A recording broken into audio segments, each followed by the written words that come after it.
Clara Whitfield's hands trembled as the stagecoach lurched to a stop in Fort Kestrel, Montana, 1876, the edge of civilization, and possibly the edge of her sanity. She'd traded everything for a husband she'd never met, a rancher the townsfolk whispered was cold as January stone. But when Dawson Hale stepped forward, his weathered face softening at the sight of her terror, he didn't bark orders or inspect her like livestock. Instead, he simply said, "Let's get you home before the storm hits. Stay with me until the end and comment what city you're watching from.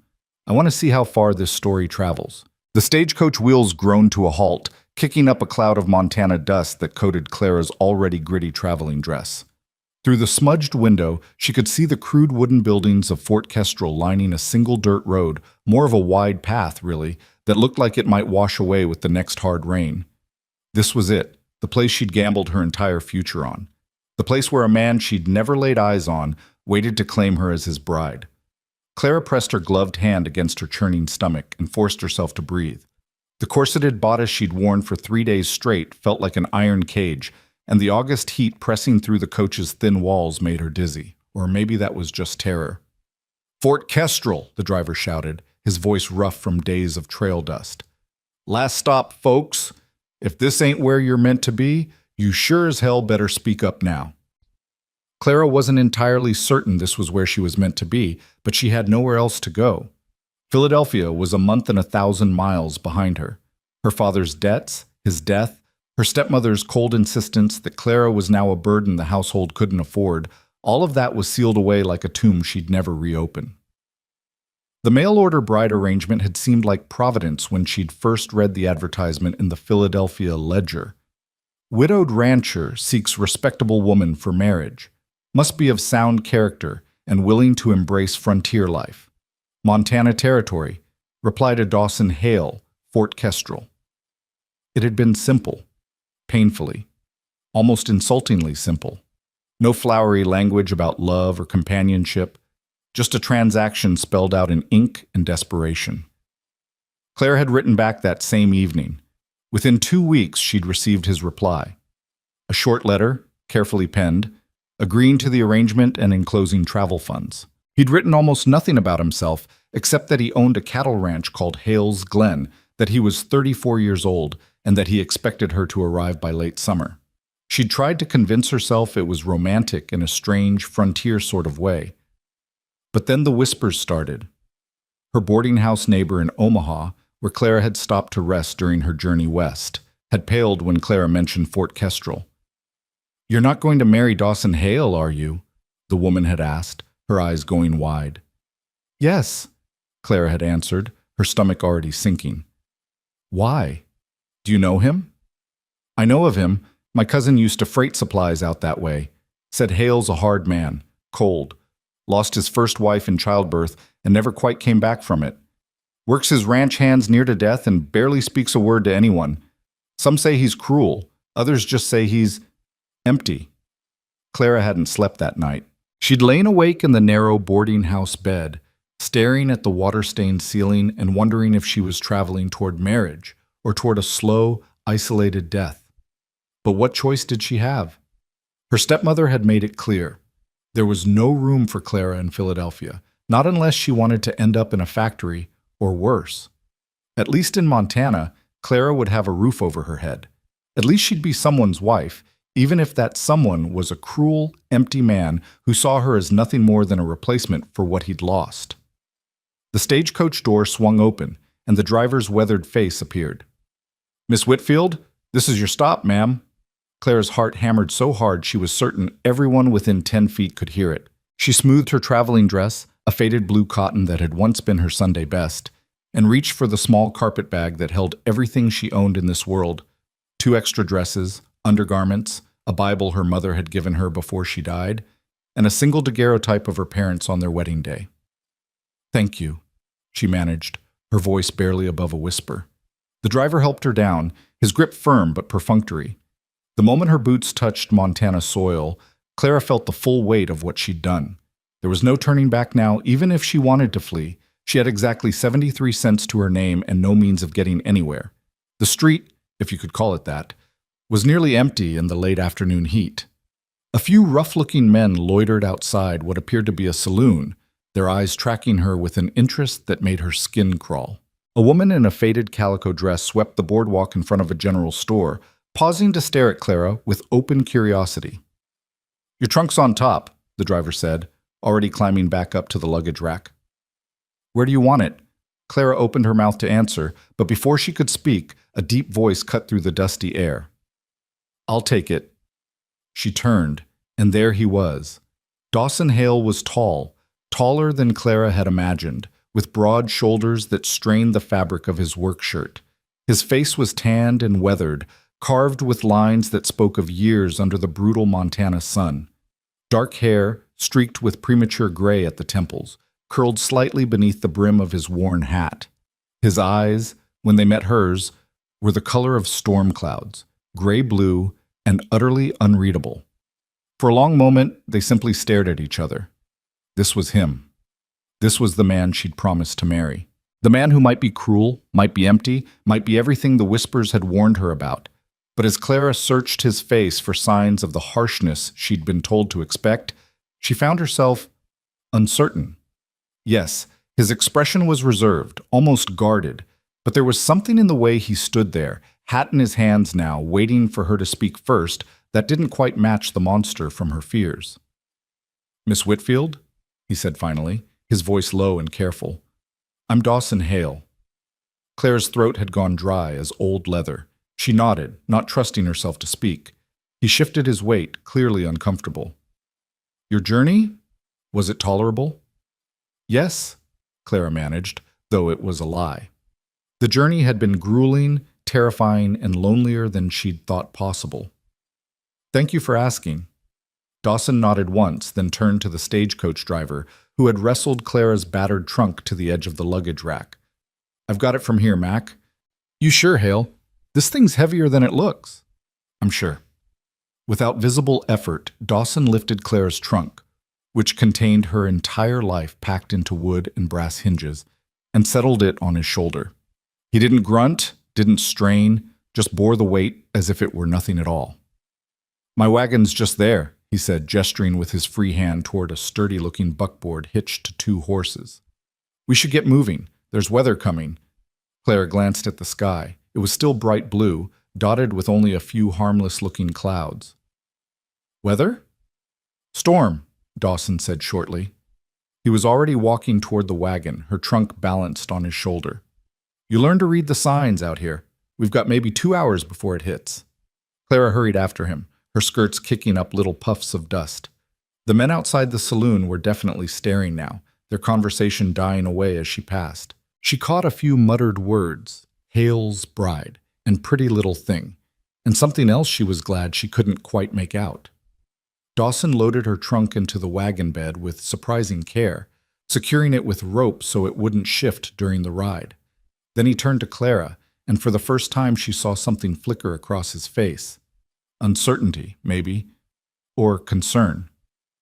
"It's about an hour's ride to the ranch," he said. "The road's rough in places. If you need to stop for any reason, you just say so." Clara nodded, struck by the gentleness in his tone. This wasn't how a cruel man spoke. Was it? He helped her up onto the wagon seat, his hand steady under her elbow, then climbed up beside her and took the reins. The horses started forward at his quiet command, and just like that, Clara was leaving Fort Kestrel behind. They rode in silence for the first 10 minutes, the only sounds the creak of the wagon and the steady clip-clop of hooves on packed earth. The landscape opened up around them, rolling hills covered in golden grass, stands of pine trees dark against the distant mountains, sky so huge it seemed to swallow everything beneath it. It was beautiful. Clara hadn't expected that. She'd imagined Montana as a harsh, unforgiving place, all rocks and desolation. But this was something else entirely. Wild, yes. Untamed, but there was a kind of terrible beauty to it that made her chest ache. "First time this far west?" Dawson asked, breaking the silence. Clara jumped slightly at his voice. "Yes. I've never been past Ohio before this." He nodded, his eyes on the road ahead. "It's different out here. Takes some getting used to." "So I'm learning." Another stretch of silence fell between them, but it felt less awkward this time. Clara studied him from the corner of her eye, trying to reconcile the man beside her with the warnings she'd received. He sat relaxed in the seat, reins held loosely in his capable hands, his profile calm and focused. There was nothing threatening about him. If anything, he seemed tired, sad, maybe. "Can I ask you something?" Clara said before she could lose her nerve.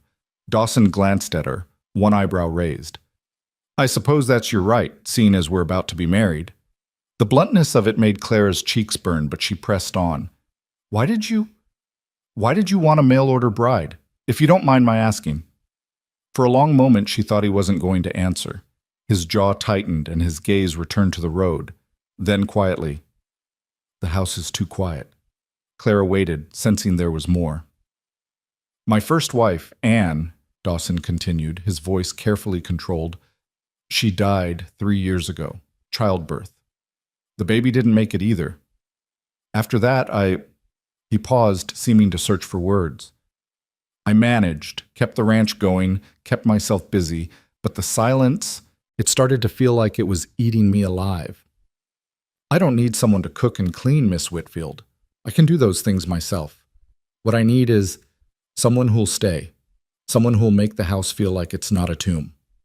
The raw honesty of it stole Clara's breath. This wasn't a cruel man. This was a man who'd been hollowed out by grief and was trying, in the only way he knew how, to fill the empty spaces. "I'm sorry," Clara said softly, "about your wife and your child." Dawson nodded once, accepting her condolence without comment. Then, surprising her, he asked, "What about you? Why did you answer my advertisement?" Clara's hands twisted in her lap. She should probably lie, or at least soften the truth. But something about Dawson's honesty demanded the same in return. "I didn't have anywhere else to go," she admitted. "My father died 6 months ago, drowning in debts. My stepmother made it clear I was a burden. When I saw your advertisement, it seemed like maybe Providence, a chance to start over." "And you weren't afraid?" Dawson asked, "coming all this way to marry a stranger?" "I was terrified," Clara said, with a shaky laugh. "I still am, if I'm being honest." Dawson was quiet for a moment. Then, "I won't hurt you, Miss Whitfield. I want you to know that. Whatever you might have heard about me in town, and I'm guessing you heard something given how pale you went when you first saw me, I'm not a cruel man. I'm just not good at this, at talking, at being around people. But I won't hurt you." The sincerity in his voice made Clara's eyes sting with unexpected tears. "Thank you," she whispered. "That means more than you know." They rode on, the silence between them now comfortable, almost companionable. The sun had started its descent toward the western mountains, painting the grasslands in shades of amber and gold. And true to Dawson's prediction, dark clouds were beginning to gather on the northern horizon, moving faster than Clara would have thought possible. "That's a storm," Dawson said, nodding toward the clouds. "We'll beat it home, but not by much." "Is your ranch very far?" "Just over that rise." He pointed toward a gentle hill crowned with pine trees. "Hale's Glen. It's not fancy, but it's solid. Good grazing land, fresh water from the creek. I built it up from nothing over the past 10 years. There was pride in his voice, quiet but unmistakable. This land meant something to him. It wasn't just a place to live. It was proof that he'd survived, that he'd built something lasting in this harsh country. As they crested the rise, Clara caught her first glimpse of what would be her new home. Hale's Glen spread across a wide valley, protected on 3 sides by rolling hills thick with pine. A creek glittered in the late afternoon sun, winding through pastures where cattle grazed peacefully. The ranch house itself was larger than Clara had expected, a solid timber structure with a covered porch running along the front, real glass windows, and a stone chimney rising from one end. Nearby stood a barn, corrals, and several smaller outbuildings, all well maintained and sturdy. It was beautiful. Remote, yes. Isolated, certainly, but beautiful in a way that made Clara's breath catch. "That's home," Dawson said simply. Then, with a glance at her face, "What do you think?" "It's lovely," Clara said honestly, "much more than I expected." Something that might have been relief flickered across Dawson's features. "Good. I'm glad. As they descended into the valley, the wind picked up, carrying the scent of rain and pine. The clouds were moving faster now, dark and heavy with the promise of a storm. Dawson urged the horses to a quicker pace, and they rolled into the ranch yard just as the first fat raindrops began to fall. "Go on inside," Dawson said, jumping down from the wagon and reaching up to help Clara down. "Front door's unlocked. I need to get the horses settled and your trunk under cover." "I can help," Clara started, but Dawson shook his head. "You've been traveling for days. Go inside, get warm. There's a stove in the kitchen if you want to start a fire. I'll be in shortly." Clara wanted to argue, to prove that she wasn't some delicate creature who couldn't handle a little rain, but the exhaustion of her journey was catching up with her fast. She nodded and hurried toward the house as the rain began to fall in earnest. The front door opened easily under her hand, and Clara stepped into what would be her new home. The interior was dim after the bright afternoon outside, but as her eyes adjusted, Clara found herself standing in a spacious main room. A stone fireplace dominated one wall, its mantel bare of decoration. Simple furniture, a sofa, 2 chairs, a sturdy table, filled the space, everything clean but austere. No curtains on the windows, no rugs on the plank floor, no personal touches anywhere.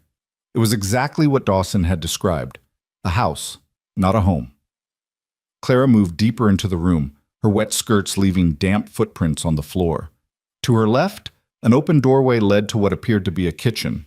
To her right, a narrow staircase climbed to the second floor.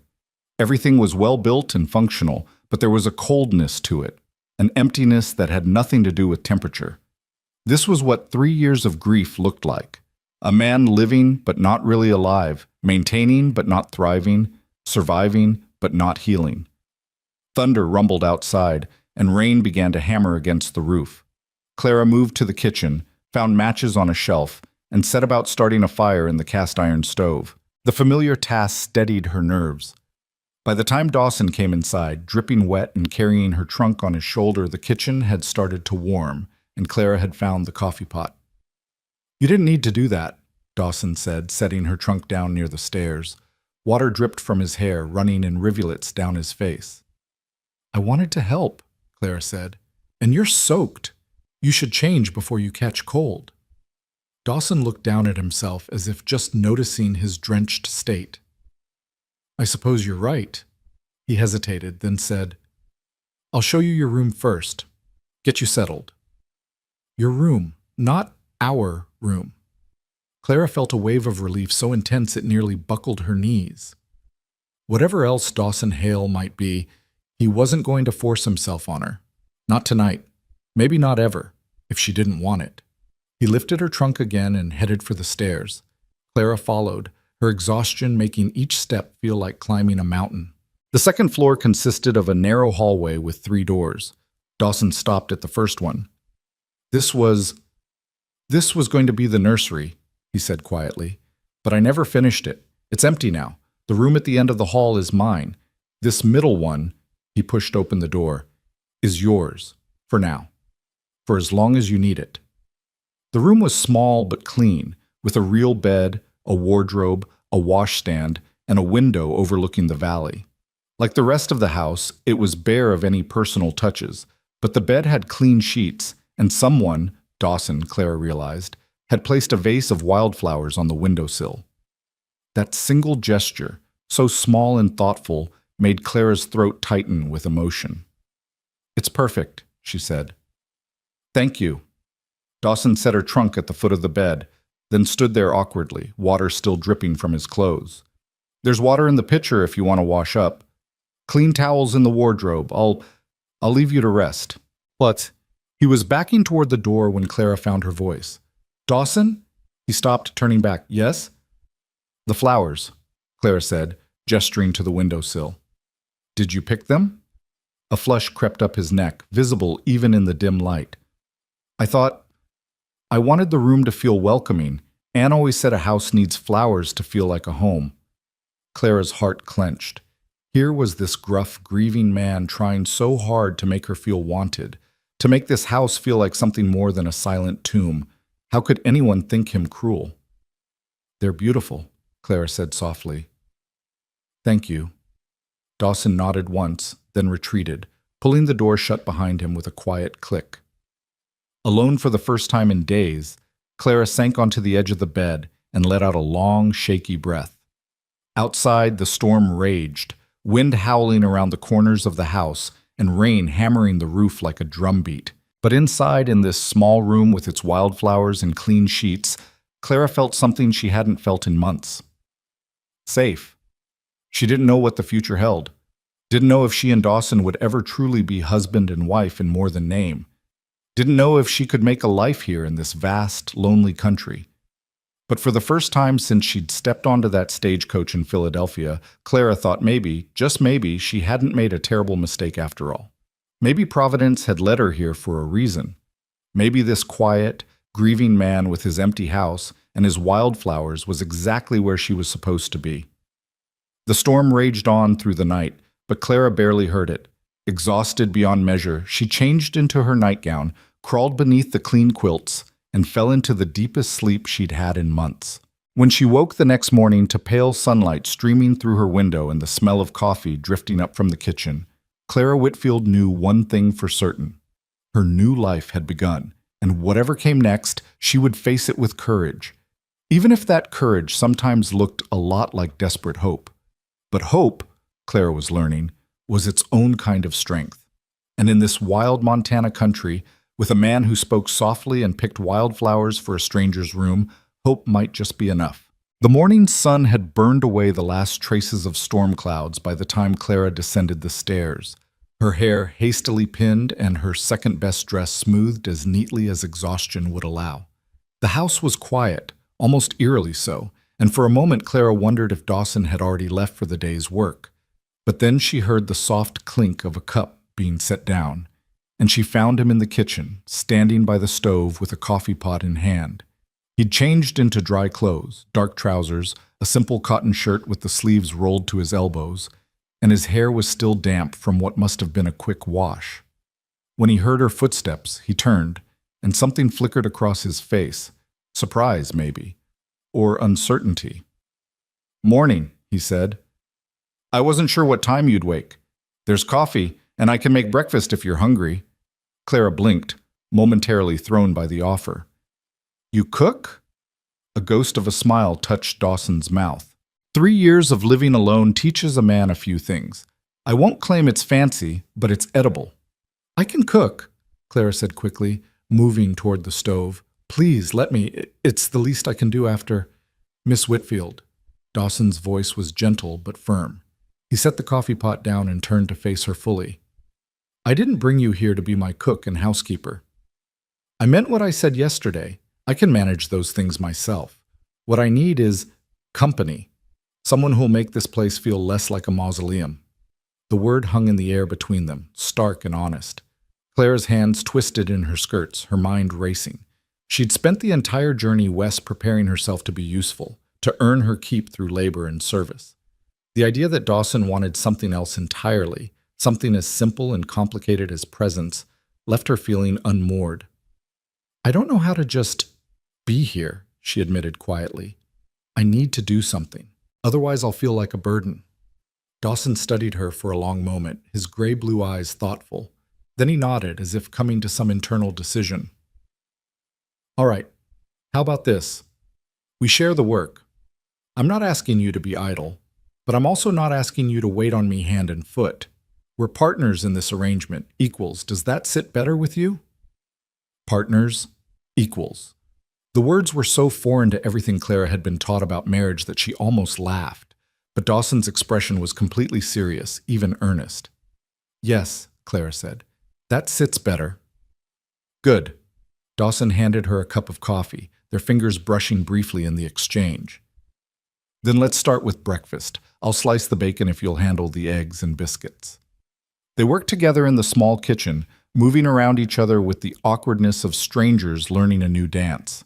Clara found the flour and lard, mixed biscuit dough with practiced efficiency, and set them to bake while Dawson fried bacon in a cast-iron skillet. The domestic normalcy of it was surreal. Here she was, in the Montana wilderness, making breakfast with a man she'd known for less than 12 hours, a man she was supposed to marry. "When did you want to—" Clara trailed off. not quite sure how to phrase the question. That is, when should we... The ceremony? Get married? Dawson finished for her. He flipped a strip of bacon, not looking at her. I thought we'd give it a week or so. Let you settle in, get your bearings, judge whether you want to go through with it. Clara's hand stilled over the egg she'd been cracking. You'd let me back out? If you wanted to, yes. Dawson's voice was quiet but steady.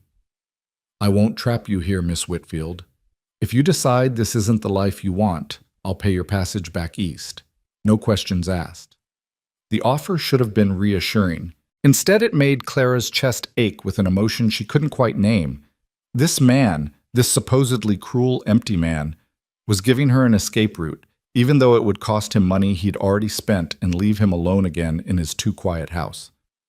That's very generous, Clara said softly, but I don't think I'll need it. I made a promise, and I intend to keep it. Dawson glanced at her then, something warm flickering in his eyes. We'll see how you feel after a week of Montana living. It's not Philadelphia out here. They ate breakfast at the kitchen table, the meal punctuated by long silences that gradually became less uncomfortable. Dawson had been right. His cooking was simple but good, and Clara's biscuits had turned out better than she'd hoped despite the unfamiliar stove. When they'd finished, Dawson pushed back from the table and stood. I need to check on the cattle, make sure none of them got into trouble during the storm. There's 2 ranch hands, Joe and Pete, who live in the bunkhouse and help with the heavy work. Good men, both of them, but they keep to themselves mostly. You probably won't see much of them. He paused, then added, You're welcome to come with me if you want. See the ranch. Or you can stay here, explore the house, rest some more. Whatever you prefer. Clara stood as well, decision made. I'd like to come. If I'm going to live here, I should understand how everything works. Dawson nodded, approval clear on his face. Fair enough. You'll want to change into something you don't mind getting dusty, and find some sturdy shoes if you've got them. 20 minutes later, Clara had traded her good dress for her oldest calico and her worn traveling boots. When she came back downstairs, Dawson was waiting on the porch, 2 horses already saddled and ready. Clara's stomach dropped. I should probably mention that I've never ridden a horse before. Dawson blinked, clearly surprised. Never? There wasn't much call for it in Philadelphia. I've ridden in carriages, but actually on a horse. No. For a moment, Dawson looked uncertain, like he was trying to solve a particularly complicated problem. Then his expression cleared. All right, you'll ride with me then, at least until we can teach you properly. Before Clara could protest or panic, Dawson mounted his horse in one fluid motion, then reached down to her. Put your foot on mine and give me your hand. I'll pull you up. Clara hesitated only a moment before doing as he instructed. Dawson's hand was warm and calloused against hers, his grip firm as he lifted her with startling ease. She found herself seated sideways in front of him, acutely aware of his arms circling her waist to hold the reins. Comfortable enough? He asked, his voice close to her ear. Comfortable was not the word Clara would have chosen. Terrified, overwhelmed, hyper-aware of every point where their bodies touched, those were more accurate. But she managed a nod. Good. Hold on. They started forward at an easy walk, the other horse trailing behind on a lead rope. As they moved away from the house and deeper into the ranch lands, Clara began to relax despite herself. The morning was beautiful, the air washed clean by the storm and scented with pine and sage. Meadowlarks sang from fence posts, and in the distance cattle grazed peacefully in pastures still damp with dew. That's the north pasture, Dawson said, pointing with his free hand. About 300 head of cattle up there. The creek runs through it, so there's always water. South pasture is smaller, mostly where we keep the horses and a few milk cows. The east section is where we cut hay for winter feed. He spoke with quiet pride, describing fence lines and grazing rotation, water rights, and winter preparations. Clara listened, trying to absorb the sheer scope of what Dawson had built here. This wasn't just a ranch. It was an entire world, complex and carefully balanced, wrested from wild land through years of backbreaking work. How long have you been here? She asked. 10 years come September. Bought the land with money I'd saved from working cattle drives down in Texas. Wasn't much here then, just open range and a few falling down claim shanties. Built the house the first year, the barn the second. added on bit by bit as I could afford it. And your wife? Anne? Did she came the third year, Dawson said, his voice carefully neutral. Met her in Fort Kestrel. She was a school teacher, come west with a church mission group. We courted for 6 months before I asked her to marry me. Clara heard what he didn't say, that Anne had chosen him, had known him before saying yes, had come to this ranch as more than a desperate stranger with nowhere else to go. The comparison stung more than Clara wanted to admit. She must have loved it here, Clara offered carefully.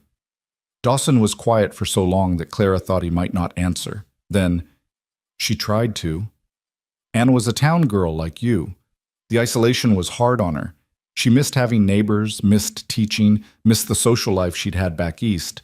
But she tried. Right up until the end, she tried. The grief in his voice was a living thing, raw despite 3 years of distance. Clara's heart clenched with sympathy and with a sudden, uncomfortable understanding of why Dawson had advertised for a mail-order bride. He'd loved Anne, lost her, and couldn't bear to risk that kind of connection again. Better to arrange a practical partnership with a stranger than to open himself up to that kind of devastation a second time. They rode in silence for a while, crossing into the north pasture where cattle lifted their heads to watch them pass. Dawson checked fence lines and water sources with a practiced eye, occasionally pointing out details Clara would need to know, which bulls were aggressive and should be avoided, where the best fishing spots on the creek were, which areas were prone to flooding and heavy rain. They were riding along a ridge that overlooked the entire valley when they encountered the first ranch hand. He was a weathered man of perhaps 50, lean and bow-legged from a lifetime on horseback, and he touched his hat brim when he saw them approach. "Morning, boss, ma'am." "Morning, Joe," Dawson said. "Any trouble from the storm?" "Lost a few fence posts down by the creek crossing. Pete's working on them now. Otherwise, everything held up fine." Joe's eyes were frankly curious as they rested on Clara. "This the lady you were expecting?" "This is Miss Clara Whitfield," Dawson said. "She'll be staying on as my wife once we're properly married. Clara, this is Joe Brennan. He's been with the ranch since the beginning." Clara managed a smile despite her embarrassment at being discussed like a new piece of equipment. "Pleased to meet you, Mr. Brennan." "Just Joe, ma'am, and likewise." He turned back to Dawson. "I'll let you two get on with your tour. Pete and I will have those fence posts replaced by supper time." They parted ways, and Clara felt Dawson's arm tighten slightly around her waist as they continued riding. "Joe's a good man," he said, "a little rough around the edges, but honest and hard-working. Pete's younger, maybe 25, but he knows cattle and horses better than anyone I've ever met. Between the three of us, we keep things running." "Only 3 of you?" Clara couldn't hide her surprise. "For all this land?" "It's enough for now. During roundup and branding, I hire on a few extra hands from town. But for day-to-day work, 3 is plenty." Dawson paused. "It won't be easy work, Clara. I know I said I don't need a servant, and I meant it. But ranch life means long days and hard labor for everyone. If you're willing, there's plenty you can help with. The garden, the chickens, preserving food for winter. Nothing I'll force on you, but it all needs doing." "I want to help," Clara said firmly. "I told you, I can't just be idle. Show me what needs doing, and I'll do it." Something in Dawson's posture relaxed, as if her answer had relieved some worry he'd been carrying. "All right then, let's head back to the house. I'll show you the garden and the chicken coop, see what you think." The ride back was easier, Clara's fear of the horse gradually giving way to a cautious enjoyment of the swaying motion and the warmth of the sun on her face. When they reached the ranch yard, Dawson helped her down, his hand steady at her waist, and led her around the side of the house to what had once been a substantial vegetable garden. Clara's heart sank at the sight. The plot was overrun with weeds, the soil hard and neglected, only a few struggling plants visible among the chaos. A broken fence tilted at a drunken angle, and what might once have been neat rows had devolved into wilderness. "Anne planted this the first spring she was here," Dawson said quietly. "After she died, I couldn't tend it. Couldn't even look at it most days. It's gone to ruin, I know. But the soil's good, and the location gets plenty of sun. If you wanted to reclaim it, I'd help you. We could have it productive again by next growing season." Clara stared at the neglected garden, seeing not just weeds and broken fence posts, but a symbol of everything Dawson had described. The house too quiet, the life drained away, the careful maintenance of things that kept a body alive but not a soul. This garden had been Anne's, and Dawson, in his grief, had let it die because tending it would have meant admitting she was gone. But Clara wasn't Anne. And maybe, just maybe, this garden could be something new, not a replacement, but a fresh start. "I'd like that," Clara said. "I'd like to bring it back." Dawson's expression softened with unmistakable relief. "Good. We'll start tomorrow if the weather holds." The chicken coop was in better shape. Dawson admitted he'd maintained it out of necessity, needing the eggs. But it was clear he'd done only the bare minimum. The hens were healthy but skittish, and the coop itself needed fresh straw and a good cleaning. "I can handle this," Clara said, already mentally cataloging what would be needed. "If you can show me where you keep the feed and supplies." They spent the rest of the morning with Dawson giving Clara a thorough tour of the outbuildings and storage areas, showing her where everything was kept and explaining the daily routines that kept the ranch functioning. By the time they returned to the house for the midday meal, Claire's head was swimming with information, but she felt more settled than she had since leaving Philadelphia. This was real. This was a life she could build, piece by piece, row by row, in a reclaimed garden. Over the next week, Clara threw herself into learning the rhythms of Hale's Glen. She rose with the sun, helped Dawson with breakfast, then spent her days tackling the chicken coop, beginning the slow process of clearing the garden and familiarizing herself with the house itself. In the evenings, after the work was done and supper cleared away, she and Dawson would sit on the porch, watching the sun paint the mountains gold and pink. Those evening conversations became the foundation of something Clara hadn't expected: friendship.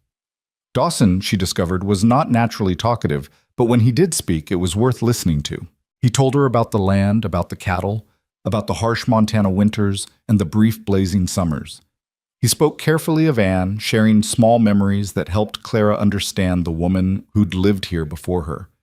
And slowly, hesitantly, he began to ask Clara about her own life, about Philadelphia, about her parents, about the circumstances that had driven her west. "My father was a good man," Clara said one evening, her voice soft in the gathering dusk. "But he was terrible with money. He invested in a shipping venture that failed, then tried to recoup the losses with a series of increasingly desperate business schemes.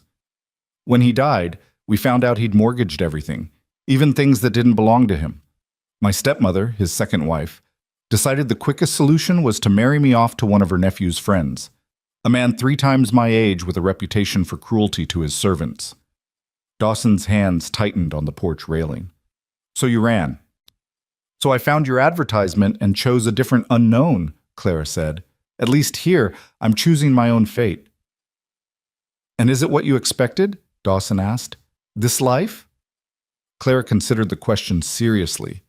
Was it what she'd expected? No, she'd expected harshness, cruelty, a cold transaction. What she'd found instead was a lonely man trying to heal, a beautiful valley that felt like the edge of the world, and work that left her exhausted but strangely satisfied. "It's better," she said finally. "Different, but better." Dawson turned to look at her, his expression unreadable in the fading light. "I'm glad. I worried I'd be disappointing you, that the reality wouldn't match whatever you'd imagined." "I think we both worried about that," Clara admitted. "I was terrified you'd be the monster the rumors suggested." "What rumors?" Dawson's voice had gone carefully neutral. Clara hesitated, then decided honesty was better than evasion. "In Omaha, a woman told me you were cold, cruel, that you worked your hands near to death and never spoke to anyone. She said losing your wife had emptied you out." Dawson was quiet for a long moment. When he spoke, his voice was rough. "The cold part's probably true enough, and I won't deny I kept to myself after Anne died. But cruel? No. Never that." "I know," Clara said softly. "I knew it the moment you picked wildflowers for my room." Something passed between them then, a wordless understanding that felt like the tentative beginning of trust. They sat together as full darkness fell, listening to the night sounds of the ranch, cattle lowing in the distance, crickets singing in the grass, the soft hoot of an owl somewhere in the pines. Clara? Dawson's use of her first name sent a small thrill through her. He'd been calling her Miss Whitfield all week. I was thinking, if you're still willing, we could go into Fort Kestrel on Saturday. See the preacher. Make it official. But only if you're ready. There's no rush. Clara's heart hammered against her ribs. This was it. The moment of commitment. The point of no return. She could still back out, could take Dawson up on his offer to send her back east. But as she sat there in the darkness beside this quiet man who'd been nothing but gentle and patient with her, Clara realized she didn't want to leave. "I'm ready," she said. "Saturday is fine." She felt rather than saw Dawson's nod. "All right then, Saturday it is." The days leading up to their wedding passed in a blur of nervous energy and hard work.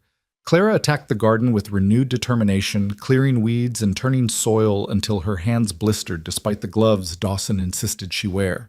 The chicken coop gleamed with fresh straw and new nesting boxes Dawson built in his spare time. The house itself began to show signs of habitation, curtains Clara sewed from fabric. Dawson brought back from town a tablecloth embroidered with simple flowers, a rug placed near the hearth to soften the bare floors. Small changes, but significant ones. The house was beginning to breathe again. On Friday evening, Clara was in the kitchen kneading bread dough when Dawson came in from the barn, his expression troubled. "Everything all right?" Clara asked, wiping flour from her hands. "Joe brought news from town," Dawson said, removing his hat and running a hand through his hair. "Seems Silas Marbury's been asking questions about the ranch, about me, about you." "Who's Silas Marbury?" "The banker in Fort Kestrel. He's been after me to sell the North Pasture for the better part of 2 years now. Says the railroad wants to run a spur line through it, and he can broker a deal that'll make everyone rich." Dawson's jaw tightened. "I told him no. That land has the best grazing and the most reliable water. Selling it would cripple the ranch." Clara felt a chill of unease. "And now he's asking about us?" "About you specifically. Wanting to know if the marriage is legitimate, if you're really who you say you are, if I'm paying you to pretend." Dawson's voice was tight with anger. "He's looking for an angle, some way to discredit me or make trouble. Marbury's a powerful man in Fort Kestrel, and he's used to getting what he wants." "Can he actually cause problems for us?" Clara asked. "He can try. And he's got connections. Territorial judge is his cousin. Half the town businesses owe him money. If he wanted to make our lives difficult, he could." Dawson met her eyes. "I'm sorry, Clara. I didn't think about how my refusal to sell might affect you. If you want to wait on the wedding, I'd understand." "No." Clara's voice was firm. "We're not letting some greedy banker dictate our lives. If anything, this makes me more determined to go through with it. I won't let him think he can intimidate us." Dawson's expression softened with what looked like pride. "You're sure?" "I'm sure. Tomorrow we get married, and Mr. Marbury can choke on his railroad spur line." Despite her brave words, Clara barely slept that night. She lay in her small room listening to the house settle, her mind racing through everything that could go wrong. What if Dawson regretted this? What if she couldn't adapt to ranch life? What if Silas Marbury found a way to destroy everything they were trying to build? But when morning came and Clara descended the stairs to find Dawson already up, freshly shaved and wearing what was clearly his best shirt, her doubts quieted. This was right. It might be unconventional, might be born of loneliness and desperation rather than romance, but it was right. They rode to Fort Kestrel side by side, Clara on the gentler of the two horses, under Dawson's patient instruction. She'd spent the past week learning to ride, and while she was far from confident, she could at least stay in the saddle at a walk. The town was busier than it had been when Clara first arrived, the single main street crowded with wagons and horses. Curious eyes tracked their progress as Dawson led them to a small white church at the far end of the town.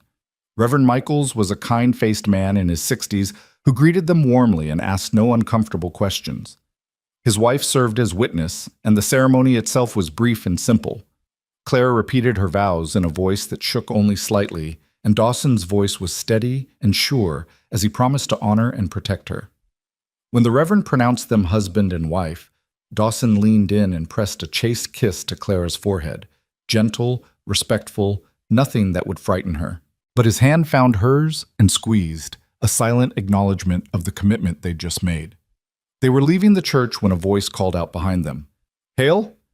A word, if you don't mind. Clara turned to see a well-dressed man approaching, his suit expensive and his boots polished to a high shine. He was perhaps 45, with graying temples and a smile that didn't reach his eyes. Marbury, Dawson said, his voice carefully neutral. I'm afraid we're in a bit of a hurry. This won't take but a moment. Silas Marbury's gaze slid to Clara, assessing and cold. I wanted to congratulate you on your marriage. And to meet your bride, of course. Mrs. Hale, is it now? It is, Clara said, lifting her chin despite the knot of fear in her stomach. Pleased to meet you, Mr. Marbury?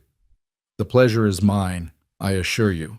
Marbury's smile widened, showing too many teeth. It's quite romantic, isn't it?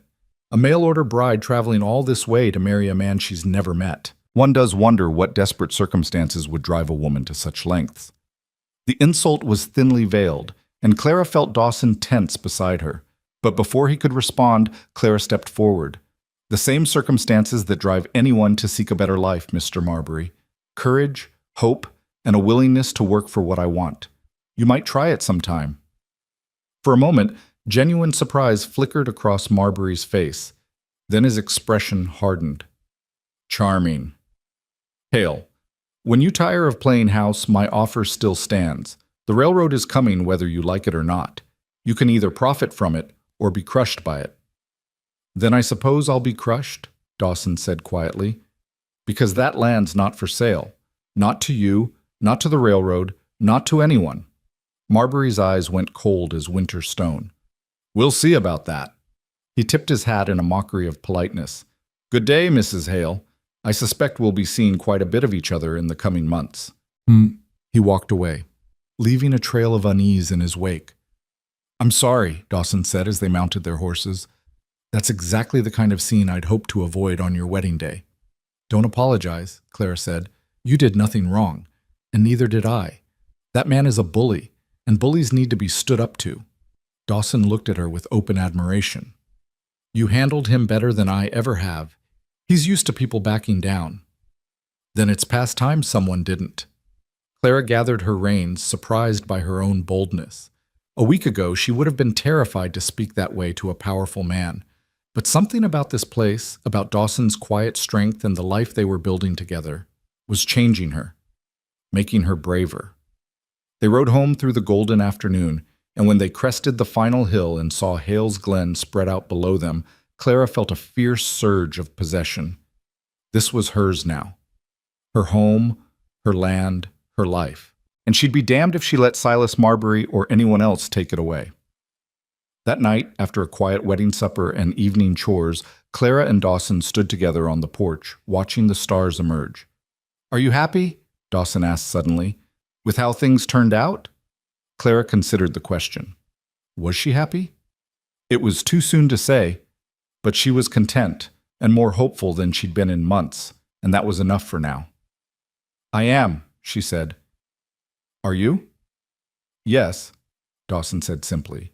Then, after a pause, your room is still yours, Clara. I won't ask you to. He trailed off, clearly struggling with the words. Clara felt her face heat. I appreciate that, but we are married now. And perhaps in time, Dawson agreed, relief evident in his voice. There's no rush. We'll figure it out as we go.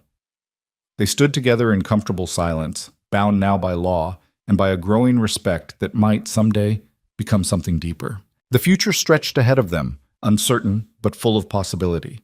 And as Clara finally bid Dawson good night and climbed the stairs to her own room, her room in her house with her husband waiting patiently below, she felt a sense of rightness settle over her like a warm blanket.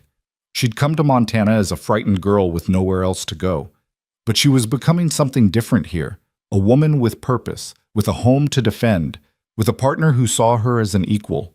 It was more than she'd ever dared hope for. And it was only the beginning. The weeks after the wedding settled into a rhythm that felt almost like peace. Clara rose each morning before dawn to tend the chickens and start breakfast while Dawson handled the early barn chores. They'd eat together as the sun climbed over the eastern hills, their conversations growing easier with each passing day. Then Dawson would ride out to check the cattle or mend fences, and Clara would lose herself in the endless work of bringing the ranch back to life. The garden became her obsession. Every morning after Dawson left, she'd pull on her oldest dress and the leather gloves he'd bought her in town, and she'd attack the neglected plot with determination that bordered on fury. Each weed she yanked from the soil felt like a small victory. Each row she cleared a reclamation of something that had been lost. By mid-September, the garden showed the first real signs of recovery. Neat rows marked with stakes and string, soil turned and amended with manure from the barn, a small victory over the wilderness that had tried to swallow it whole. Dawson would come find her there in the evenings, his shadow falling long across the worked earth as he surveyed her progress. He never criticized, never suggested she was doing it wrong. Instead, he'd roll up his sleeves and help her finish whatever row she was working on, the two of them laboring side by side in comfortable silence until the fading light drove them inside. Those quiet moments of shared work were when Clara felt the distance between them shrinking. Not dramatically, not with any grand declarations, but in small increments that accumulated like coins in a jar.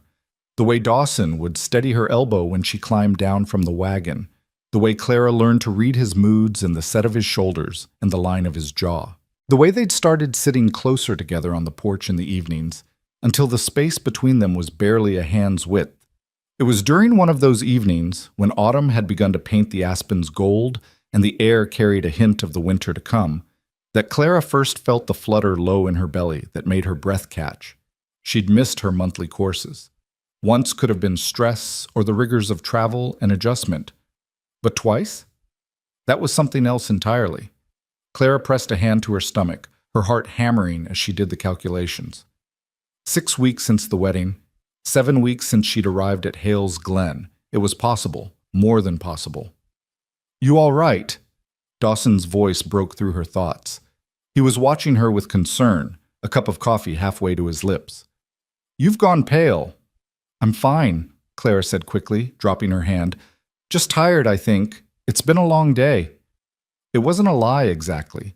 She was tired, bone-deep exhausted in a way that felt different from the satisfying weariness of hard work. But she couldn't tell Dawson about her suspicions. Not yet. Not until she was certain, and not until she figured out how she felt about it herself.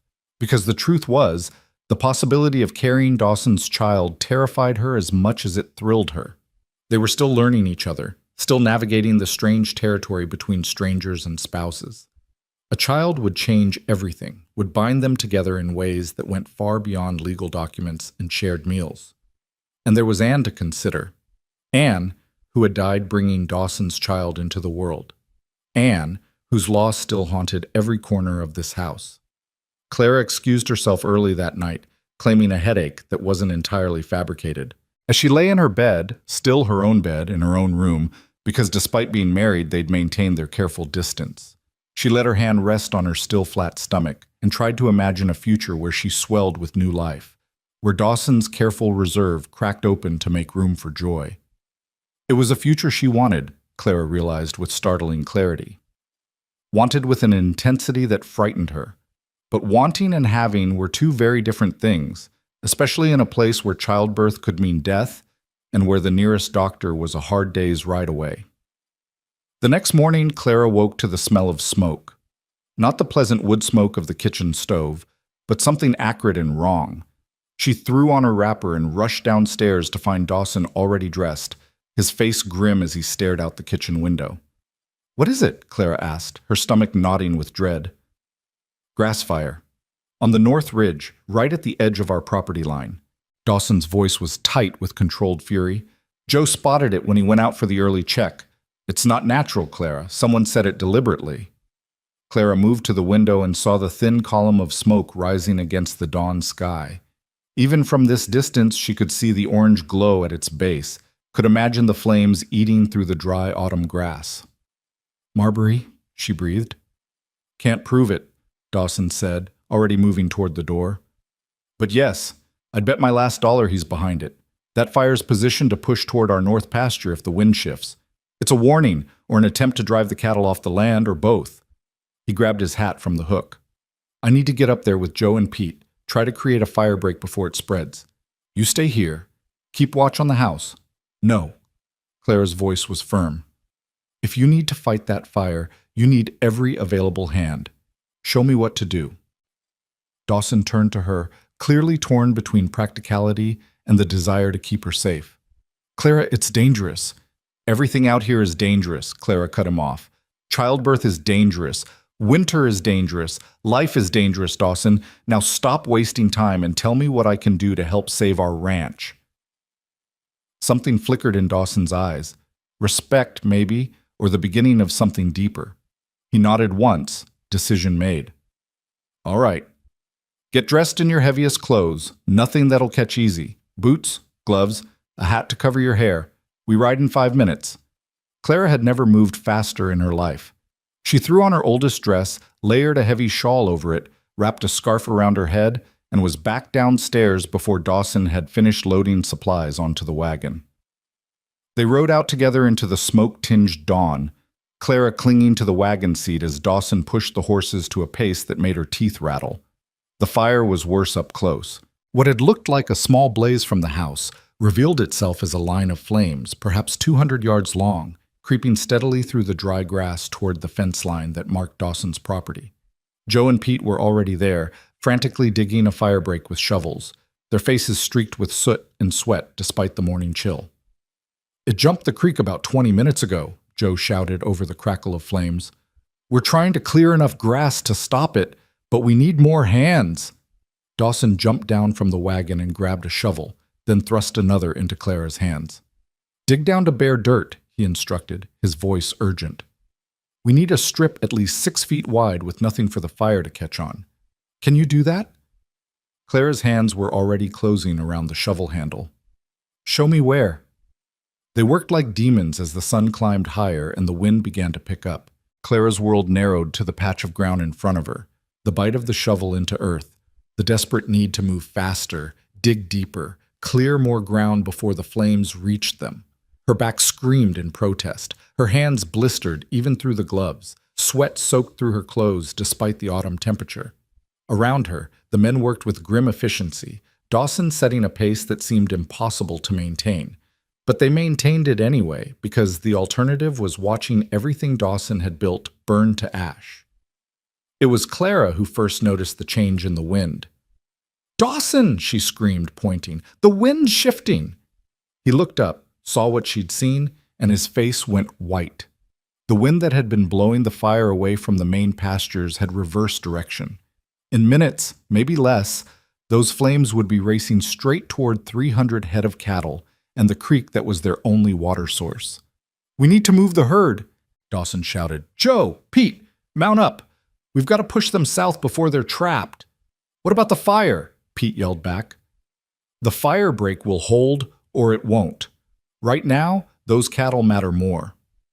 Dawson turned to Clara, his eyes fierce with urgency. Can you keep digging? Just for another few minutes until we get the cattle moving? Every muscle in Clara's body was screaming for rest. Her hands were raw, her lungs burned with smoke. Exhaustion dragged at her like lead weights. But she nodded. Go, I'll hold the line. Dawson's hand cupped her face for just a moment, his touch achingly gentle despite the urgency of the situation. Be careful. If the fire jumps the break, you run. You hear me? You drop everything and you run. I hear you. Now go. He went, swinging up onto his horse and charging toward the distant herd with Joe and Pete flanking him. Clara turned back to her section of firebreak and dug with renewed desperation, because now she was alone with nothing but a shovel and determination standing between the flames and everything Dawson had spent 10 years building. The fire was close now, close enough that she could feel its heat on her face, could hear the terrible whisper roar of it, consuming grass and sage. Embers floated past her on the wind, little orange stars that died on the bare ground she'd created. But there were gaps in the firebreak, places where they hadn't had time to clear properly, and Clara threw herself at those weak points with something close to fury. She was dimly aware of shouting in the distance, the thunder of hooves as the men drove the cattle south. But most of her attention was fixed on the advancing flames, on the desperate question of whether her firebreak would be enough. The fire reached her cleared line and paused, as if testing this barrier of bare earth. For a moment, Clara dared to hope. Then an ember landed on a patch of grass they'd missed, caught, and flared to life behind the line. Clara didn't think. She just moved, attacking the new flame with her shovel, beating it back, smothering it with dirt. Another ember landed, then another, each one a potential disaster, each one demanding immediate attention. She was fighting the third spot fire when she heard hoofbeats behind her. "Clara!" Dawson's voice, raw with fear and something else. "Clara, get back!" She turned to find him racing toward her, his horse lathered with sweat. Behind him, a wall of flame at least 10 feet high was bearing down on her position, driven by wind that had turned from breeze to gale. Clara ran. She dropped the shovel and ran, her exhausted legs stumbling over the uneven ground. Behind her, she could hear the fire roaring like a living thing, could feel its heat reaching for her with greedy fingers. Dawson was off his horse before it fully stopped, grabbing Clara around the waist and hauling her up behind him. "Hold on!" he shouted, and kicked the horse into a gallop that nearly threw Clara from the saddle. She wrapped her arms around Dawson's waist and pressed her face against his back, feeling the powerful surge of the horse beneath them as they raced away from the inferno. They didn't stop until they reached the southern pasture where Joe and Pete had successfully driven the cattle. Only then did Dawson slow, his chest heaving with exertion and fear. He dismounted and reached up for Clara, his hands shaking as he lifted her down. "Don't ever," he said, his voice hoarse, "don't ever scare me like that again."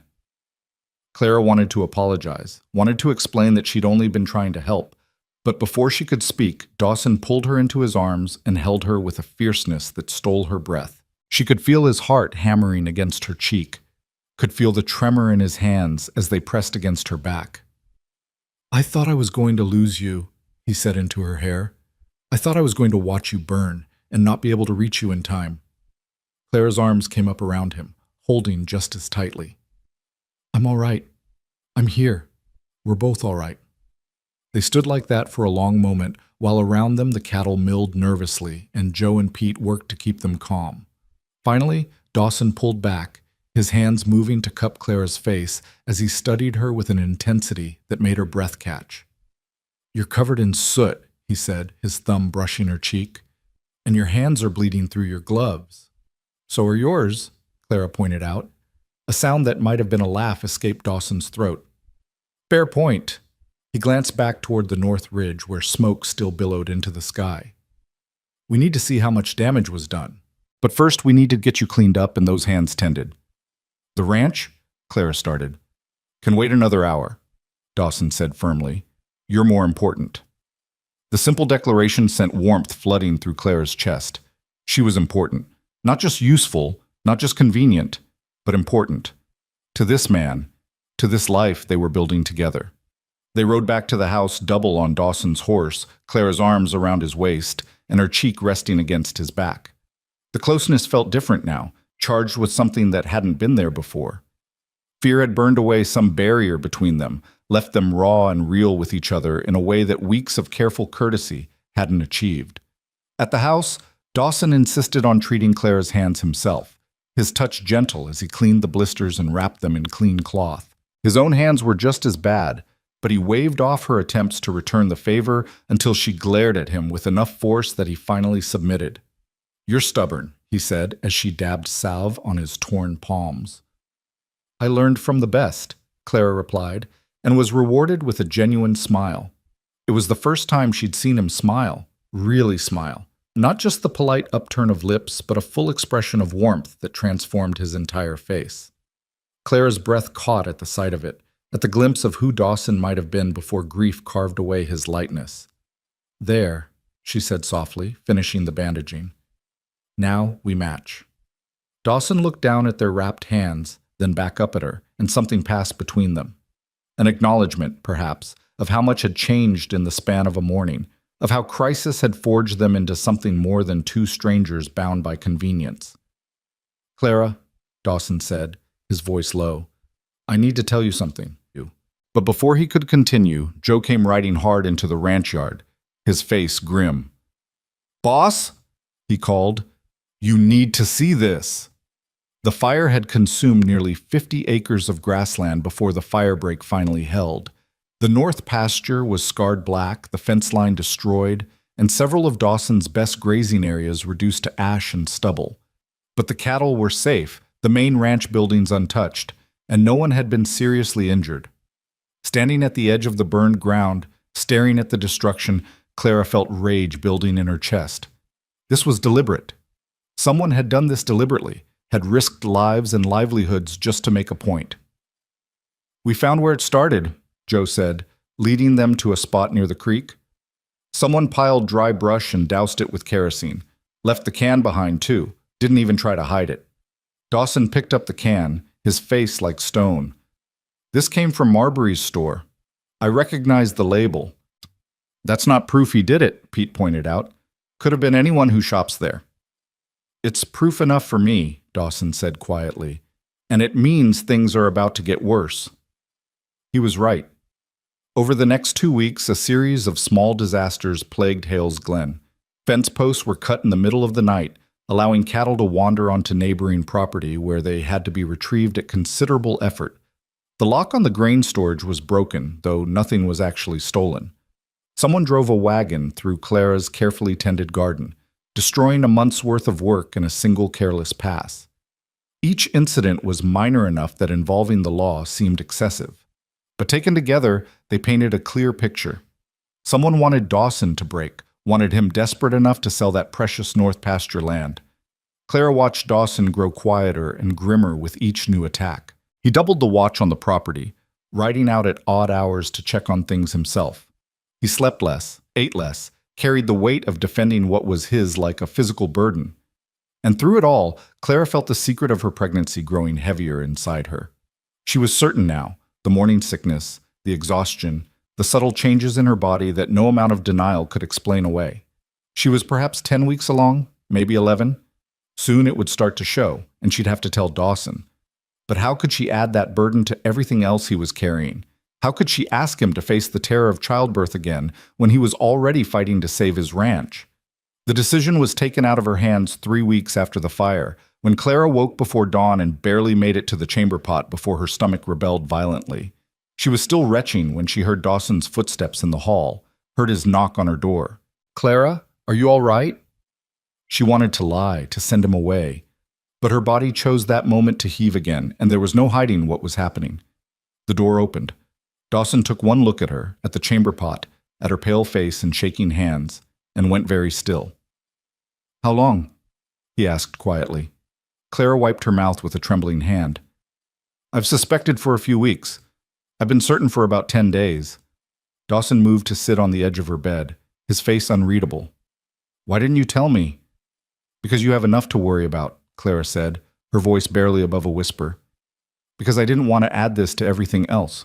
Because I was afraid." "Afraid of what?" Dawson's voice was gentle now, concerned. "Afraid you'd be terrified," Clara admitted. "Afraid you'd see me and think of Anne. Afraid this would be the thing that finally broke you." Dawson was quiet for a long moment. Then he reached out and took Clara's hand, mindful of her healing blisters. "I won't lie to you. The thought of going through childbirth again scares me more than anything else in this world. When Anne died, when I lost both of them, I thought I'd never survive that kind of pain again." Clara's heart clenched, tears stinging her eyes. "But," Dawson continued, his thumb stroking the back of her hand, "this is different. You're different. And maybe that makes me a fool, but I'm choosing to have faith that this time will be different too." He paused, then added softly, "We're going to get through this, Clara, together. I promise you that." The tears spilled over then, running down Clara's cheeks in hot tracks. Dawson pulled her into his arms, holding her while she cried, his hand stroking her hair with infinite tenderness. "We'll get the best doctor," he murmured. "I'll write to Helena myself if I have to, bring back someone who knows what they're doing. We'll have months to prepare to make sure everything's ready. You're not going to die, Clara. I won't allow it." Despite everything, the fear, the uncertainty, the impossible weight of what lay ahead, Clara found herself laughing through her tears at the sheer stubbornness in his voice. As if he could simply forbid death from taking her, as if willpower alone could guarantee a safe delivery. But maybe that was what love looked like in this harsh country. Fierce determination in the face of terrible odds. The refusal to surrender even when surrender seemed inevitable. Love. The word stopped Clara cold. Was that what this was becoming? She cared for Dawson, respected him, felt safe with him. But love? That implied something deeper, something she wasn't sure either of them was ready for. And yet, as she sat there in his arms with dawn breaking outside her window and new life growing inside her, Clara couldn't deny the truth any longer. Somewhere between the day she arrived, terrified and alone, and this moment of shared vulnerability, she'd fallen in love with her quiet, grieving husband. The realization should have terrified her. Instead, it felt like coming home. "Dawson," she said softly, "we need to deal with Marbury, with what he's doing to the ranch, before the baby comes, before things get more complicated. We need to end this." Dawson pulled back to look at her. "What are you suggesting?" "I'm suggesting we stop being defensive and start being smart," Clara said, her mind already working through possibilities. "Marbury's been careful not to leave evidence that would hold up in court, but he's also been arrogant, certain we won't fight back. Maybe it's time we use that arrogance against him." A slow smile spread across Dawson's face, the kind of smile that suggested he was seeing Clara in a new light. "What did you have in mind?" They spent the rest of that morning planning, Clara's nausea forgotten in the urgency of the task ahead. If Marbury wanted that north pasture badly enough to resort to intimidation and destruction, then there must be something about the railroad deal that gave him leverage or profit. Something worth investigating, something that might, if they were clever and lucky, provide exactly the ammunition they needed to stop him permanently.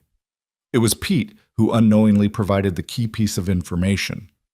He came back from a supply run to Fort Kestrel with gossip from the general store.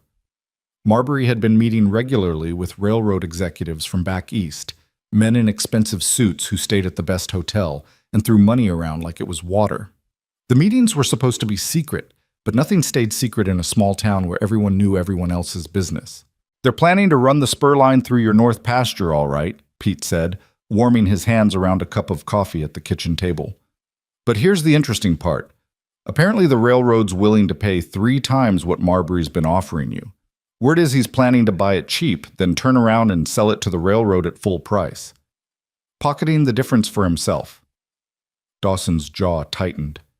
"That's That's fraud," Clara interrupted, her mind racing. "Or at the very least, severe misrepresentation. If we could prove it, if we could show the railroad board what Marbury's actually doing, they'd cut him out of the deal entirely," Dawson finished, understanding dawning in his eyes. "They'd come to me directly, and Marbury would lose his commission and his credibility." "But how do we prove it?" Joe asked. "It's not like Marbury's going to confess." Clara stood up, pacing the kitchen with nervous energy. "We need documentation, letters, contracts, anything in writing that shows the true value of the land versus what Marbury's been offering. And we need testimony from someone who's seen those railroad executives who can confirm the meetings and what was discussed." "That's a tall order," Dawson said doubtfully. "Marbury keeps his business records locked up tighter than a bank vault." "Then maybe," Clara said slowly, an idea forming, "we need to make him think he's won, make him careless." Over the next week, they put Clara's plan into motion. Dawson let it be known around town that the constant harassment was wearing him down, that he was considering selling after all. He made a show of riding into Fort Kestrel to meet with Marbury, emerging from the bank looking defeated and exhausted. The performance was convincing because it wasn't entirely a performance. Dawson was exhausted, ground down by weeks of vigilance and worry. But now they were fighting back, and that made all the difference. While Dawson played his part, Clara began her own investigation. She befriended the wife of the hotel owner, a kind woman named Margaret who was delighted to have another educated woman to talk to. Over tea and sewing, Clara gently steered the conversation toward the railroad executives, listening carefully to Margaret's complaints about their demanding behavior and expensive tastes. "They've been here for weeks," Margaret confided, "meeting with Mr. Marbury almost daily. I shouldn't gossip, but I have to say, I don't care for the way they conduct business. All those papers and contracts spread out in the dining room, arguing about rotes and costs. It's unseemly." "I'm sure it's very complex," Clara said sympathetically. "Railroad business usually is. I remember my father dealing with shipping contracts. There were always so many documents to keep track of." Oh, these men have documents for everything, Margaret agreed, and they leave them lying about too. My cleaning girl's always having to straighten up after them. Just yesterday, she found a whole sheaf of papers they'd left in the dining room overnight. Survey maps, cost estimates, all sorts of official-looking things. Clara's heart began to race, but she kept her voice casual. How careless. I hope nothing important went missing. Oh no, we're very honest here. My girl put everything right back where she found it. Margaret leaned in conspiratorially. Though between you and me, I did glance at the top page. Curiosity, you understand. It showed a land purchase offer for some property north of here. The amount was shocking. $20,000. Can you imagine? $20,000. Dawson had told Clara that Marbury's best offer had been $7,000. The difference was staggering and exactly the proof they needed. Shocking indeed, Clara managed, her mind already racing ahead to the next step. Mrs. Wilson, I wonder if I might ask a favor. Getting into the hotel to examine those documents required careful timing and more than a little nerve.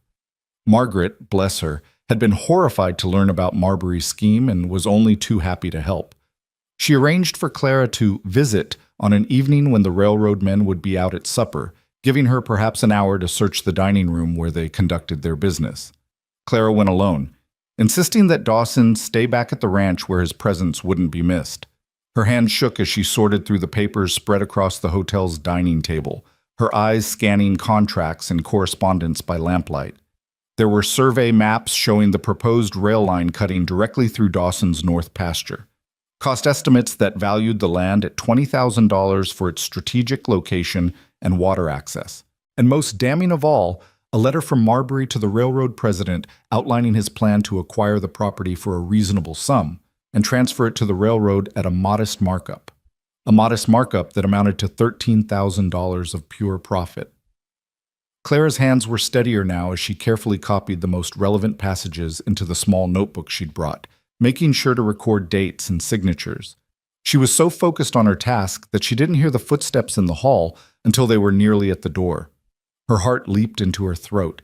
If she was caught here, surrounded by documents she had no right to see, Marbury could have her arrested for theft or trespassing. She'd go to jail, and Dawson would lose both his wife and his case against Marbury. Clara shoved the notebook into her pocket and began hastily restacking the papers, trying to return them to their original arrangement. The footsteps were right outside now, accompanied by voices, men's voices, discussing something about grade percentages and elevation changes. The railroad executives were returning early. Clara looked around wildly for an escape route. The front door would take her right past them. The back door led through the kitchen, which was occupied by Margaret's cook preparing breakfast for the next morning. That left only one option, the window. Clara didn't let herself think about the impropriety or the danger. She simply lifted the sash as quietly as she could, hiked up her skirts, and climbed through just as the dining room door began to open. She dropped to the ground outside, landing hard enough to jar her teeth, and pressed herself flat against the building's exterior wall. Through the window she'd just escaped from, she could hear the railroad men entering the room, their voices carrying clearly in the evening air. "Marbury's getting nervous," one of them said. "He thinks Hale might not sell after all." "Then Marbury needs to apply more pressure," another voice replied, cold and businesslike. "We've invested too much in this route to let one stubborn rancher derail everything. If the harassment isn't working, perhaps it's time for more direct action." "You mean force him off the land?" "I mean use whatever means necessary to secure the right-of-way. Marbury has friends in the territorial government. A few well-placed words about disputed land claims or unpaid taxes, and Hale could find himself facing legal trouble he can't afford to fight." Clara's blood ran cold. This was worse than she'd thought. Marbury wasn't just a greedy banker. He was part of a conspiracy to defraud Dawson and potentially drive him from his land entirely. She waited until the voices moved away from the window, then slipped through the shadows back to where she'd left her horse tied behind the livery stable. Her hands were shaking again as she mounted, but this time it was with fury rather than fear. They had their proof, and now they were going to use it. Clara made it back to Hale's Glen well after dark, her clothes torn from her escape through the window and her heart still pounding with the close call. Dawson was waiting on the porch, and the relief on his face when he saw her ride in nearly undid Clara's composure. "You're all right?" he asked, helping her down from the horse. "I'm all right, and I've got what we need." Clara pulled the notebook from her pocket, its pages filled with carefully copied figures and damning correspondence. "Dawson, it's worse than we thought. They're planning to use legal pressure to force you off the land if the harassment doesn't work." Dawson's face went hard as granite as Clara recounted everything she'd overheard. When she finished, he was quiet for a long moment, staring out at the dark valley that was his home. "Tomorrow," he said finally, "we ride to Fort Kestrel. We take these notes to the telegraph office, and we send them to the railroad's head office in Chicago. We expose exactly what Marbury's been doing." "And if it doesn't work?" Clara asked. "If they don't believe us, or if Marbury's connections protect him?" Dawson turned to her, and in the lamplight from the house, his eyes were fierce with determination. "Then we fight, in court, in the newspapers, any way we have to. But I'm not giving up my land, Clara. And I'm not letting Marbury intimidate us anymore. We end this, now." Clara nodded, her hand instinctively moving to rest on her stomach where their child grew. They had more to fight for now than just land and pride. They had a future to protect, a family to build, and whatever came next, they'd face it together. The storm that had been building since Clara's first day in Montana was finally about to break. But this time, Clara wasn't the frightened girl stepping off a stagecoach into an uncertain future.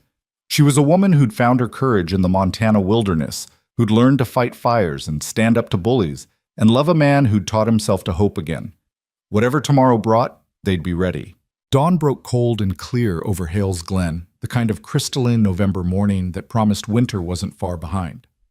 Clara dressed carefully in her best remaining dress, the dark green wool that made her look respectable and serious despite the exhaustion shadowing her eyes. Her hands were steady as she pinned her hair, steadier than they'd been the night before when she'd climbed through that hotel window with stolen knowledge burning in her pocket. Dawson was already in the kitchen when she came down, 2 cups of coffee poured and waiting. He'd shaved and put on his Sunday clothes, the black coat and pressed shirt that made him look less like a rancher and more like the formidable man he was about to become. When he looked up at her, Clara saw the same fierce determination that had carried him through 10 years of building this ranch from nothing. "Ready?" he asked simply. Clara picked up her coffee, letting its warmth seep into her cold fingers. "Ready." They rode into Fort Kestrel side by side as the town was waking up, shopkeepers sweeping boardwalks and early risers heading to the bakery for fresh bread. Clara felt eyes tracking their progress down the main street, felt the weight of curiosity and speculation. By now, everyone knew about the trouble at Hales Glen. Small towns kept no secrets, especially when those secrets involved fire and fence cutting and the most powerful banker in the territory. The telegraph office occupied a narrow storefront between the general store and a saddlemaker's shop. Inside, a thin man with wire-rimmed spectacles looked up from his desk with the expression of someone unaccustomed to early morning visitors. "Help you folks?" he asked, his gaze sliding uncertainly between Dawson and Clara. "We need to send a telegram," Dawson said, placing Clara's notebook on the counter. "A long one. To Chicago." The telegraph operator's eyebrows rose. "Chicago? That'll cost you. I know what it'll cost." Dawson's voice was firm. "Just send it exactly as written, every word." Clara had spent half the night crafting the message, distilling pages of copied documents into terse telegraphic prose that still conveyed the essential truth that Silas Marbury was defrauding both the railroad and Dawson Hale, misrepresenting property values for personal profit, and conspiring to use legal pressure to force an unwilling sale. She'd included specific figures, dates, and references to documents she'd seen, making the accusation detailed enough that it couldn't be dismissed as mere rumor or spite. The operator read through Clara's careful handwriting, his expression growing more troubled with each line. When he finished, he looked up at Dawson with something like fear. "Mr. Hale, you understand that if I send this, Mr. Marbury will know about it within the hour? The telegraph clicks aren't exactly private, and he's got friends at every office between here and Chicago." "I'm counting on it," Dawson said. "Send it." The operator swallowed hard, then nodded. Your money, your message, but don't say I didn't warn you. The rhythmic clicking of the telegraph key followed them out into the street, each tap another word of accusation flying down the wire toward Chicago and toward Silas Marbury's carefully constructed empire. Clara felt her heart hammering in time with those clicks, knowing they'd just declared open war on the most powerful man in Fort Kestrel. We should go to the courthouse next, Clara said quietly. File a formal complaint with the territorial marshal. Create an official record before Marbury can spin this his own way. Dawson nodded, his hand finding the small of her back in a gesture that was becoming natural between them. You're sure you're up for this? With the baby and everything? The baby is fine, Clara said firmly. And I need to see this through. We both do. The courthouse was a 2-story brick building that served as the center of territorial government for the region. Inside, they found Marshal Thomas Garrett in his cramped office, reviewing a stack of wanted posters with the weary expression of a man who'd seen too much and expected too little. Hale, he said, looking up. Mrs. Hale. Wasn't expecting to see you two today. His eyes sharpened. This about the trouble at your ranch? It's about Silas Marbury, Dawson said, and proceeded to lay out the entire story while Clara added details and produced her notebook as evidence. Marshal Garrett listened in silence, his weathered face growing grimmer with each revelation. When they finished, he sat back in his chair and let out a long breath. This is ugly, he said finally. Real ugly. But I'll be straight with you, Hale. Marbury's got powerful friends. His cousin's a territorial judge. His business partners include half the richest men between here and Helena. Even with evidence, getting a conviction will be near impossible. We're not asking for a conviction, Clara said, surprising both men with the steel in her voice. Not yet, anyway. We're asking for an official investigation, for someone in authority to acknowledge that these accusations exist and deserve scrutiny. Once that's on record, Marbury can't make this disappear quietly. The marshal studied Clara with new respect. You're a sharp one, aren't you? All right, I'll file the complaint and send a report to the territorial capital. Can't promise it'll go anywhere, but it'll be documented. That's something. It was more than something. It was ammunition, proof that they weren't going to be intimidated into silence. As they left the courthouse, Clara felt a grim satisfaction settling over her fear. They'd fired the first real shots in this battle, and now there was nothing to do but wait for Marbury's response. They didn't have to wait long. Dawson and Clara were halfway through a tense lunch at the hotel. Margaret Wilson had insisted they eat something before the long ride home, when Silas Marbury himself strode into the dining room with 2 men flanking him. One wore a marshal's badge from a neighboring county. The other was dressed in expensive Eastern clothes, his soft hands and calculating eyes marking him as a lawyer. Hale, Marbury said, his voice carrying across the suddenly silent room. A word, if you please. Dawson stood slowly, positioning himself between Marbury and Clara. I've got nothing to say to you, Marbury. That's unfortunate because I have quite a bit to say to you. Marbury's smile was cold as January ice. I've just come from the telegraph office, where I learned you've sent some rather inflammatory accusations about me to parties in Chicago. Accusations that are not only false but legally actionable as slander and defamation. Not slander if it's true, Clara said, rising to stand beside Dawson. And we have documentation to prove every word. Marbury's gaze slid to her, and Clara saw naked contempt in his eyes. Documentation? You mean the notes you illegally copied while trespassing in a private dining room? That's theft, Mrs. Hale. And breaking and entering. Serious crimes, particularly for a woman in your delicate condition. Clara's hand instinctively moved to her stomach before she could stop herself. The gesture was small but telling, and Marbury's smile widened. Oh yes, I know about the baby. Small towns and their gossip, you understand. It would be a shame if you were arrested and had to spend your pregnancy in the territorial jail. Such poor conditions, such inadequate medical care. Why, a woman could lose a child under those circumstances. Or worse. Dawson moved before Clara could react, crossing the space between them in 2 strides and grabbing Marbury by the collar. You threatening my wife? The lawyer stepped forward quickly. Mr. Hale, I'd advise you to release Mr. Marbury immediately. Assault in front of witnesses, including a law enforcement officer, would give us ample grounds for your arrest. The marshal with the neighboring county badge nodded, his hand resting casually on his gun. "I listened to the lawyer, Hale. You're already in enough trouble." Clara's mind raced. This was a trap, she realized. Marbury had come here specifically to provoke Dawson into doing something stupid, something that would give them legal justification to arrest him and leave Clara alone and vulnerable. The hotel dining room was full of witnesses, all watching this confrontation with fascinated horror. "Dawson," Clara said quietly, "let him go." For a terrible moment, she thought he wouldn't listen. Dawson's jaw was clenched so tight she could see the muscles jumping, his hand still fisted in Marbury's expensive coat. Then, with visible effort, he released his grip and stepped back. Marbury smoothed his lapels with exaggerated care. "How civilized of you. Now then, here's how this is going to work. You're going to send another telegram to Chicago, retracting your accusations and apologizing for the confusion. You're going to sign a contract selling me the North Pasture at my original offer, $7,000, I believe. And in exchange, I'll refrain from pressing charges against your wife for theft and trespassing." "And if we refuse?" Dawson asked, though Clara could hear the defeat creeping into his voice. "Then Mrs. Hale spends the night in jail," Marbury said pleasantly. "And given her condition and the stress of incarceration, well, these things have a way of working themselves out. Nature can be cruel to expectant mothers, especially those under duress." The threat was clear, and Clara felt ice settle in her veins. Marbury was threatening not just her freedom, but her unborn child, counting on Dawson's fear of losing another wife and another baby to force his capitulation. "You bastard," Dawson breathed.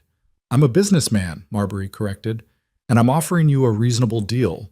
Your land for your wife's freedom and safety. Surely that's not too high a price."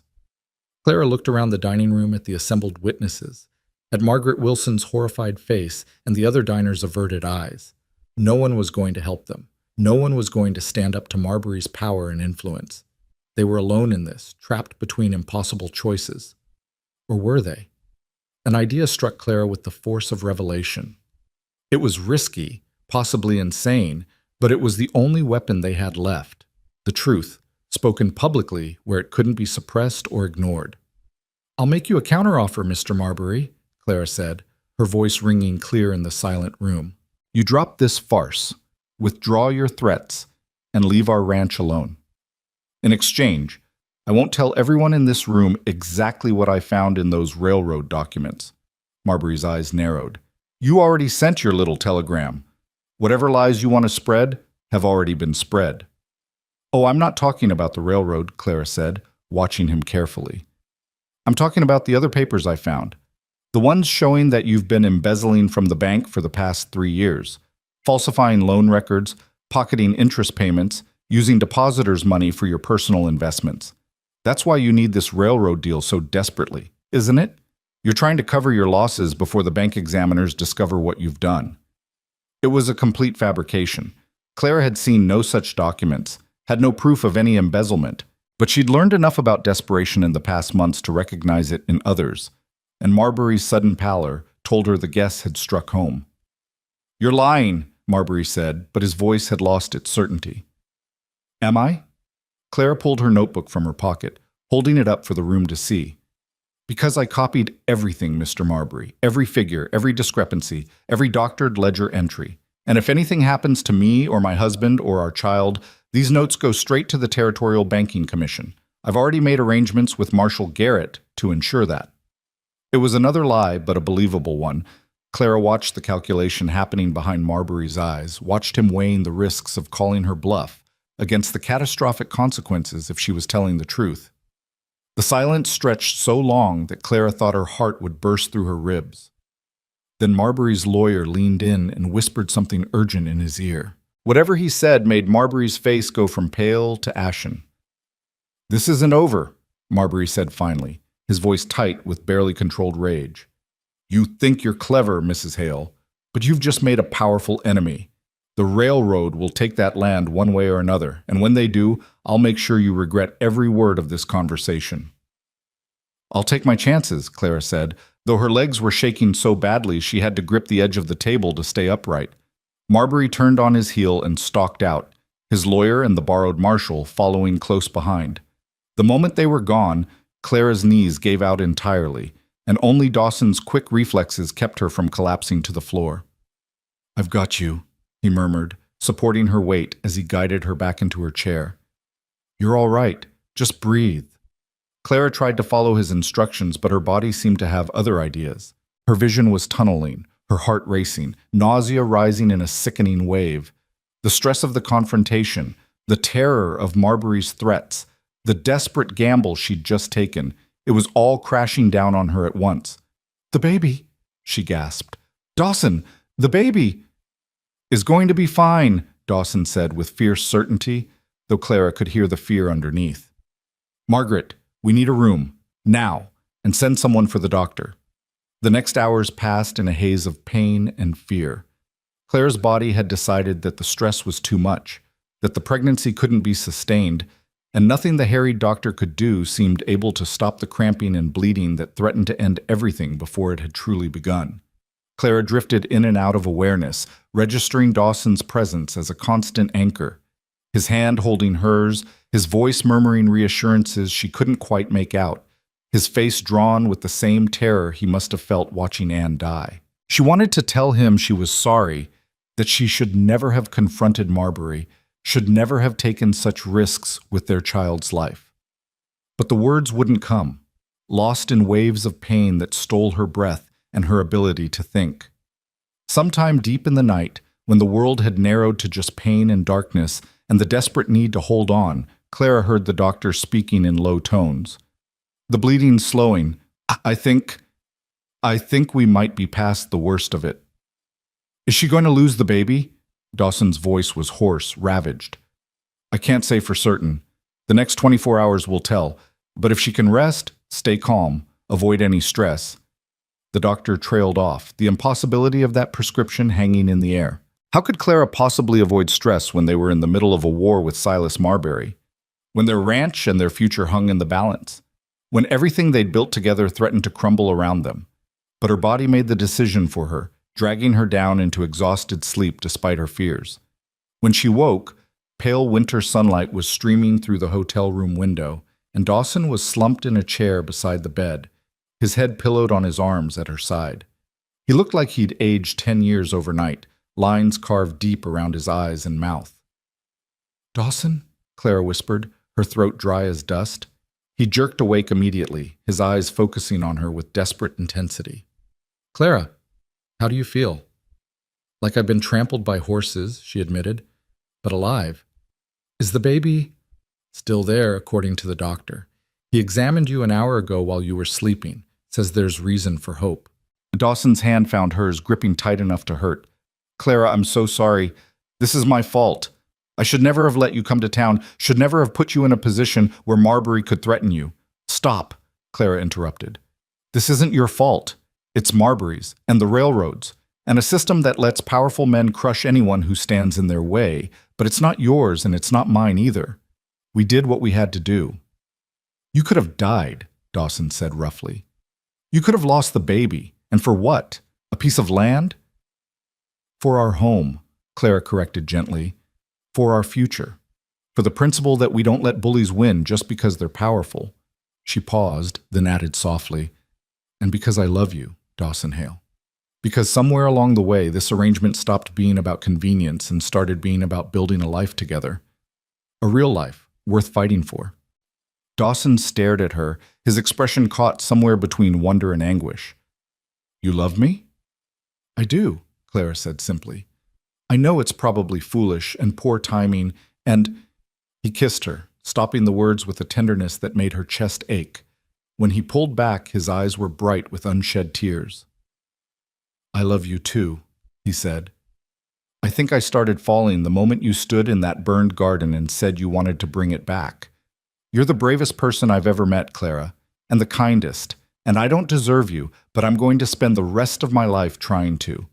Clara's own tears spilled over, running hot down her cheeks.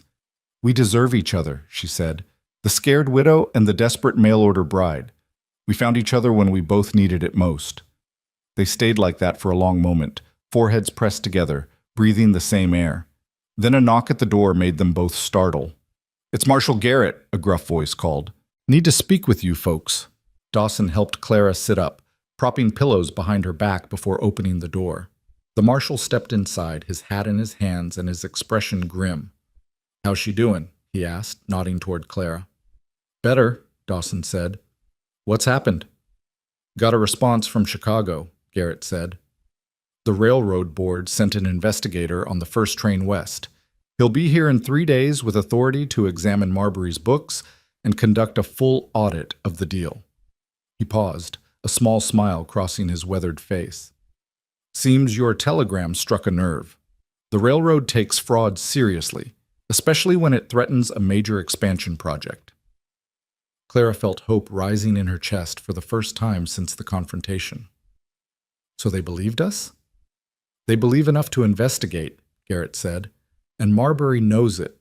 Word is he's been burning papers in his office fireplace all morning. But here's the thing, the railroad investigator's going to need your testimony, Mrs. Hale. Your notes, your statement about what you saw, everything. Without that, Marbury might still wiggle free." "She'll testify," Dawson said immediately. "Whatever they need. In 3 days," Garrett warned. "Can she travel by then?" "Doctor said she needs rest." "I'll manage," Clara said firmly. "Dawson, help me up. We need to get home, prepare properly for what's coming." The ride back to Hales Glen was slow and careful, Dawson insisting they stop frequently so Clara could rest. By the time they reached the ranch, twilight was painting the valley in shades of purple and gold, and Clara had never been so grateful to see home in her life. Joe and Pete met them at the house, their faces tight with worry that eased slightly when they saw Clara was all right. Over supper, a simple stew that Joe had made, bless him, Dawson filled them in on everything that had happened. "So we wait," Pete said when he finished. "Wait for this investigator to show up and hope he's honest." "We do more than wait," Dawson said. "We prepare. Clara's testimony needs to be rock solid, which means we need to organize her notes, create a clear timeline, gather any corroborating evidence we can find." They spent the next 2 days doing exactly that. Clara, confined to bed rest by Dawson's worried insistence, worked from a nest of pillows and blankets, transcribing her hasty notes into a coherent narrative. Dawson rode into town to collect testimony from Margaret Wilson about the railroad executive's stay at her hotel. Even Joe and Pete contributed, documenting every incident of harassment and sabotage they'd witnessed or heard about.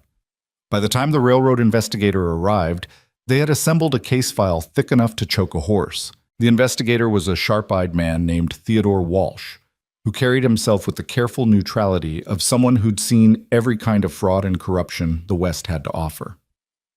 He spent 2 days in Fort Kestrel, examining bank records, interviewing witnesses, and comparing Marbury's representations to the railroad against the actual terms of his proposed purchase from Dawson.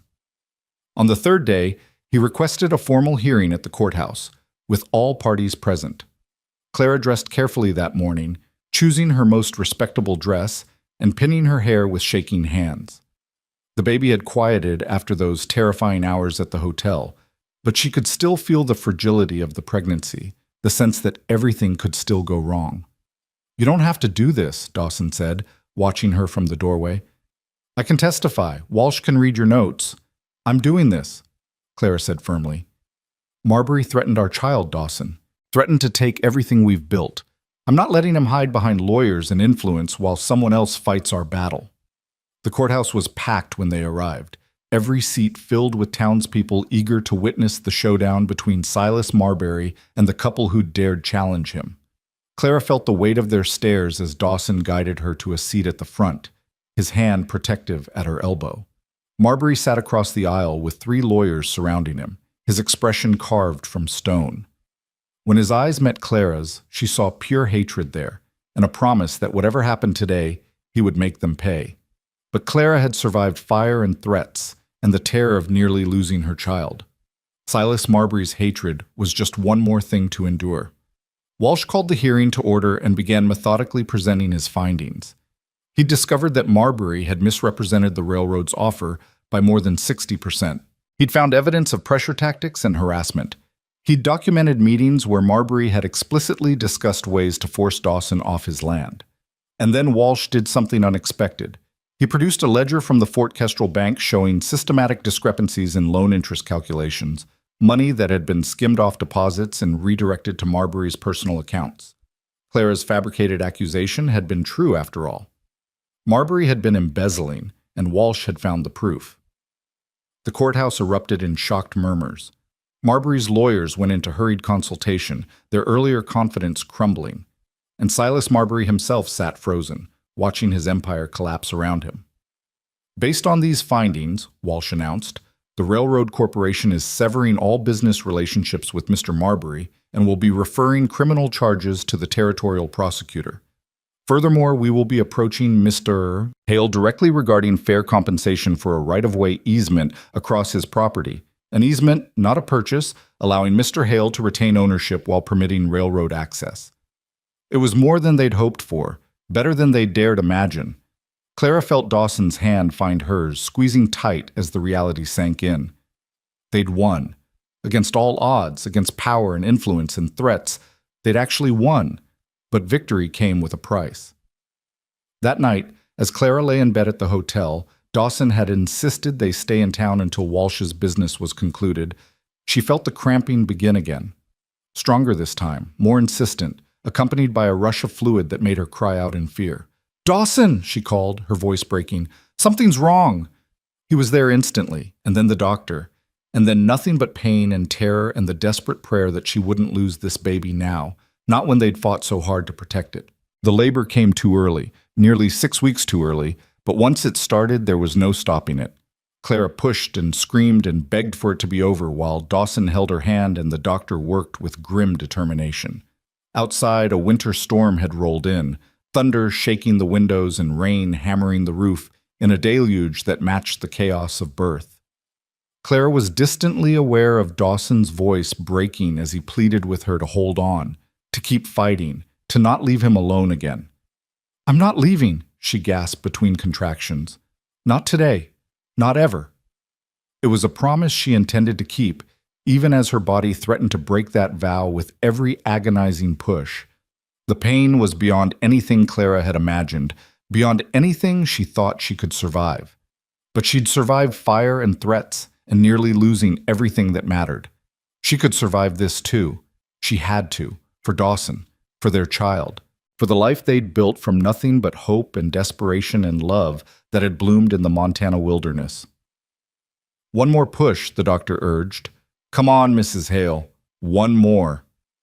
Clara gathered every remaining scrap of strength and pushed with everything she had. Thunder crashed overhead, and in that moment, between one breath and the next, between agony and relief, their son entered the world with a cry that cut through the storm like a knife. "He's alive," the doctor said, and Clara heard the relief in his voice. Small but breathing, strong lungs on him. Dawson was crying, she realized, silent tears streaming down his face as the doctor cleaned their son and wrapped him in blankets. When he placed the baby in Clara's arms, so tiny, so perfect, with dark hair and Dawson's strong chin, Clara felt her heart crack open with a love so fierce it bordered on pain. "Hello, little one," she whispered, her voice hoarse from screaming. "Welcome to Montana." Dawson leaned over them both, his hand gentle on their son's head, his eyes full of wonder and terror and relief so profound it had left him speechless. Outside, the storm raged on, but inside this small hotel room, everything had gone suddenly, perfectly still. They'd made it. Against impossible odds, against threats and fire and loss, they'd brought new life into the world. Their son, their future, the beginning of everything they'd fought so hard to protect. Clara looked up at Dawson, saw her own amazement reflected in his face, and smiled through her exhaustion. "We did it," she said simply. Dawson's answer was to kiss her forehead, then the baby's, his tears falling freely now. "You did it. You're incredible. Both of you are incredible." The doctor finished his work and quietly excused himself, leaving the new family alone in the lamplight. Outside, the storm began to ease, thunder fading to a distant rumble as the rain settled into a steady, gentle patter. Clara held their son close, feeling his tiny heartbeat against her chest, and thought about the journey that had brought her here. From Philadelphia to Fort Kestrel, from terrified mail-order bride to fierce defender of home and family, from stranger to partner to wife to mother. It hadn't been the life she'd imagined, but it was the life she'd chosen, and she wouldn't trade it for anything. The baby's name was Thomas, after Dawson's father, and he was the smallest, most perfect thing Clara had ever seen. In those first fragile days after his birth, she barely let him out of her sight, watching the rise and fall of his tiny chest with a vigilance born of terror and love. The doctor had warned them that early babies sometimes struggled, that the next few weeks would be critical, but Thomas seemed determined to prove everyone's fears unfounded. He nursed hungrily, cried with impressive volume, and gripped Clara's finger with a strength that belied his size. Dawson was transformed by fatherhood in ways Clara hadn't anticipated. The quiet, reserved man she'd married had cracked open like an egg, spilling tenderness and wonder everywhere. He'd sit for hours just watching Thomas sleep, his weathered finger tracing the baby's tiny features with reverent care. At night, when Thomas fussed, Dawson would walk the hotel room floor with his son cradled against his chest, humming old songs Clara had never heard him sing before. "I forgot," he said one night, his voice thick with emotion as he held their sleeping son. "I'd forgotten what this felt like. The hope of it. The terrifying, wonderful hope." Clara understood. After Anne's death, Dawson had locked away that part of himself that could imagine a future beyond grief. But Thomas had broken down those walls, forcing life and light back into spaces that had been dark too long. They stayed in Fort Kestrel for 2 weeks, giving Clara time to recover and Thomas time to grow stronger before attempting the journey home. During that time, the aftermath of Silas Marbury's downfall played out with a swiftness that shocked even those who'd witnessed his crimes firsthand. The territorial prosecutor filed charges of fraud, embezzlement, and conspiracy. The bank board, horrified by the extent of Marbury's theft, immediately removed him from all positions of authority. His cousin the judge, desperate to distance himself from the scandal, recused himself from any related cases, and the railroad, eager to salvage their reputation, offered Dawson a settlement so generous it took his breath away. $25,000, Dawson said, reading the contract Theodore Walsh had delivered to their hotel room. "For a 20-year easement across the North Pasture. They'll build and maintain their own crossings, pay for any cattle losses caused by trains, and I retain full ownership of the land." Clara, propped up in bed with Thomas nursing at her breast, felt tears prick her eyes. That money represented security beyond anything they dared imagine. It meant hired hands so Dawson wouldn't work himself to death. It meant a larger house with room for more children. It meant Thomas would grow up with opportunities his parents had never had. "Take it," she said. "It's more than fair. It's generous." Dawson signed the contract that afternoon, and Walsh promised to have the first payment delivered within the month. As he was leaving, the investigator paused in the doorway, his sharp eyes softening as they landed on the baby. "Your wife's testimony was the key to everything, Mr. Hale," he said. "Her courage, her careful documentation. The railroad board wanted me to convey their respect and gratitude." He smiled slightly. "Between you and me, there aren't many who'd stand up to someone like Marbury. You're lucky to have her." "Don't I know it?" Dawson said, his hand finding Clara's shoulder. The journey back to Hale's Glen was slow and careful. Thomas bundled in so many blankets he looked like a small, squirming cocoon.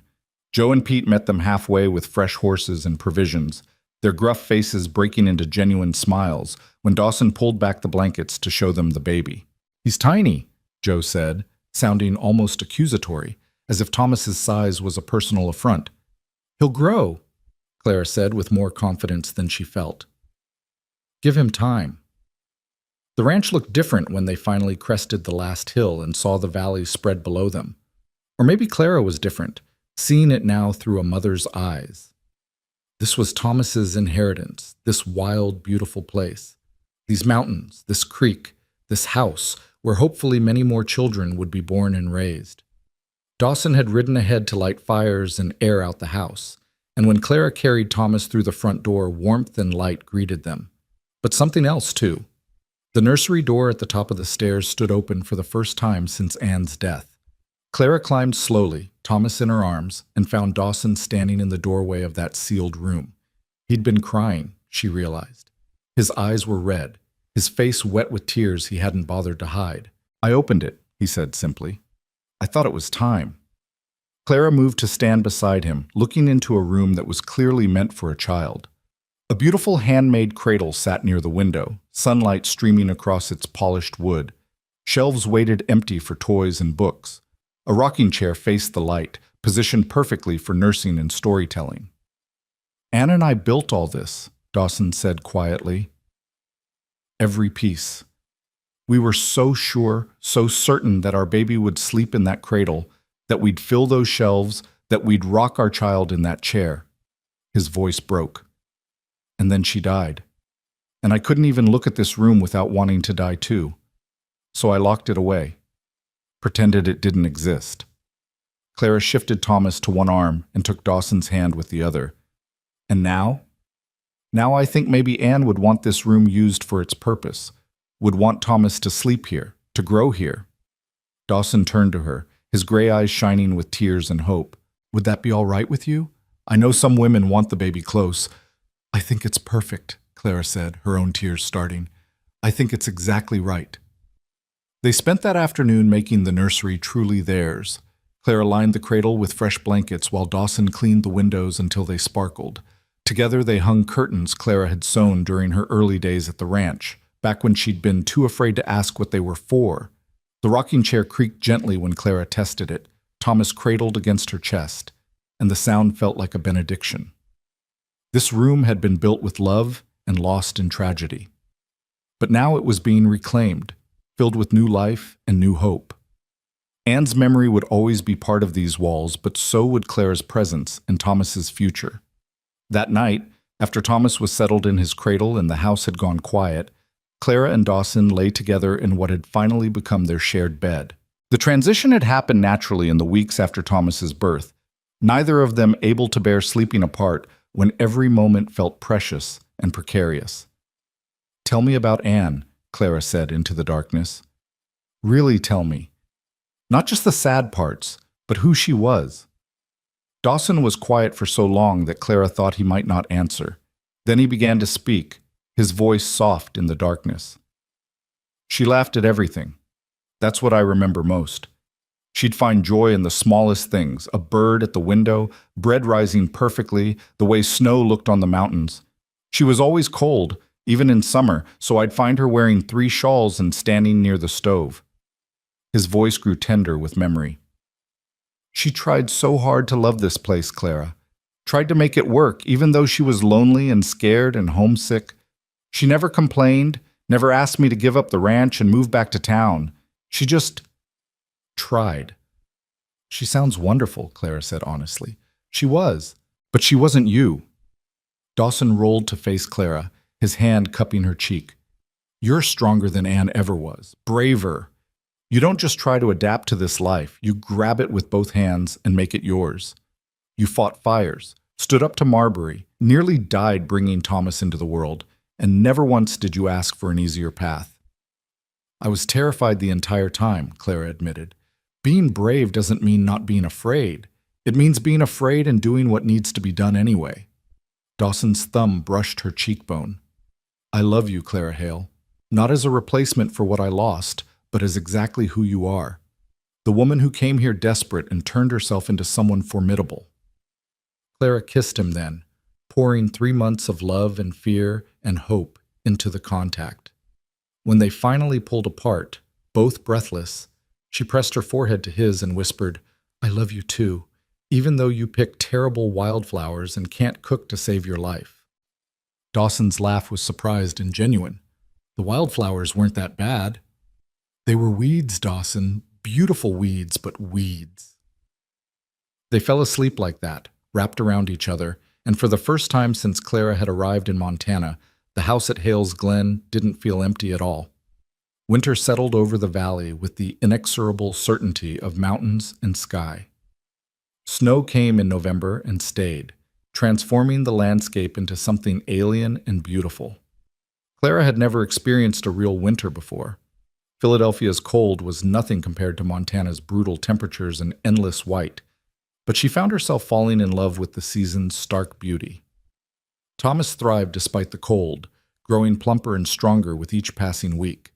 By December, he'd outgrown his first set of clothes and was working on his second. His dark hair had come in thick, and his eyes, which had started the slate blue of all newborns, were settling into the same gray as his father's. "He's going to be handsome," Clara said one morning, watching Dawson hold their son up to the window to see the icicles hanging from the eaves. "And stubborn. Look at that chin." "He gets the stubbornness from you," Dawson said without looking away from Thomas, who was making enthusiastic, if incomprehensible, noises at the ice. "I'm not stubborn, I'm determined. You're the most stubborn woman in Montana Territory, and I wouldn't change a thing about you." The railroad money arrived as promised, deposited in a Helena bank under both their names. With it came a freedom neither of them had known before. Dawson hired 2 more ranch hands, easing the workload that had been slowly killing him. They ordered supplies from a catalog thick as a Bible: warm clothes for the family, tools for the ranch, toys for Thomas that he wouldn't be old enough to play with for years. Clara spent part of the money on something she'd been dreaming about since the first time she'd tackled that garden: seeds. Hundreds of packets of seeds, carefully selected from a supplier in California. Come spring, she was going to transform that reclaimed plot into something magnificent. But winter had its own work. Clara learned to churn butter and make cheese, to preserve meat in the cold cellar, and bake bread that could feed a house full of hungry men. She learned to card wool from the sheep Dawson had bought with the railroad money, and began teaching herself to spin. The work was endless, but it was satisfying in ways her Philadelphia life had never been. In the evenings, after Thomas was asleep and the chores were done, Clara and Dawson would sit by the fire and make plans. Plans for the ranch, for the house, for the family they were building. Sometimes Joe and Pete would join them, the 4 of them playing cards or sharing stories late into the night. It was during one of those evenings that a knock came at the door, unexpected and jarring in the winter silence. Dawson answered it to find Marshall Garrett standing on the porch, snow dusting his shoulders. "Bit late for a social call, Marshall," Dawson said, but he stepped back to let the lawman inside. Garrett stomped snow from his boots and removed his hat, nodding respectfully to Clara. "Sorry to disturb your evening, folks, but I thought you'd want to hear this in person rather than through town gossip." Clara's stomach clenched with sudden fear. "What's happened?" "Silas Marbury," Garrett said heavily. "He was convicted this afternoon. 15 years in territorial prison for fraud and embezzlement. They're transferring him to the penitentiary in Deer Lodge next week." The news should have felt like victory. Instead, Clara just felt tired. Tired of fighting, tired of fear, tired of carrying the weight of what Marbury had tried to do to them. "Good," Dawson said simply. "He deserves worse, but it's something."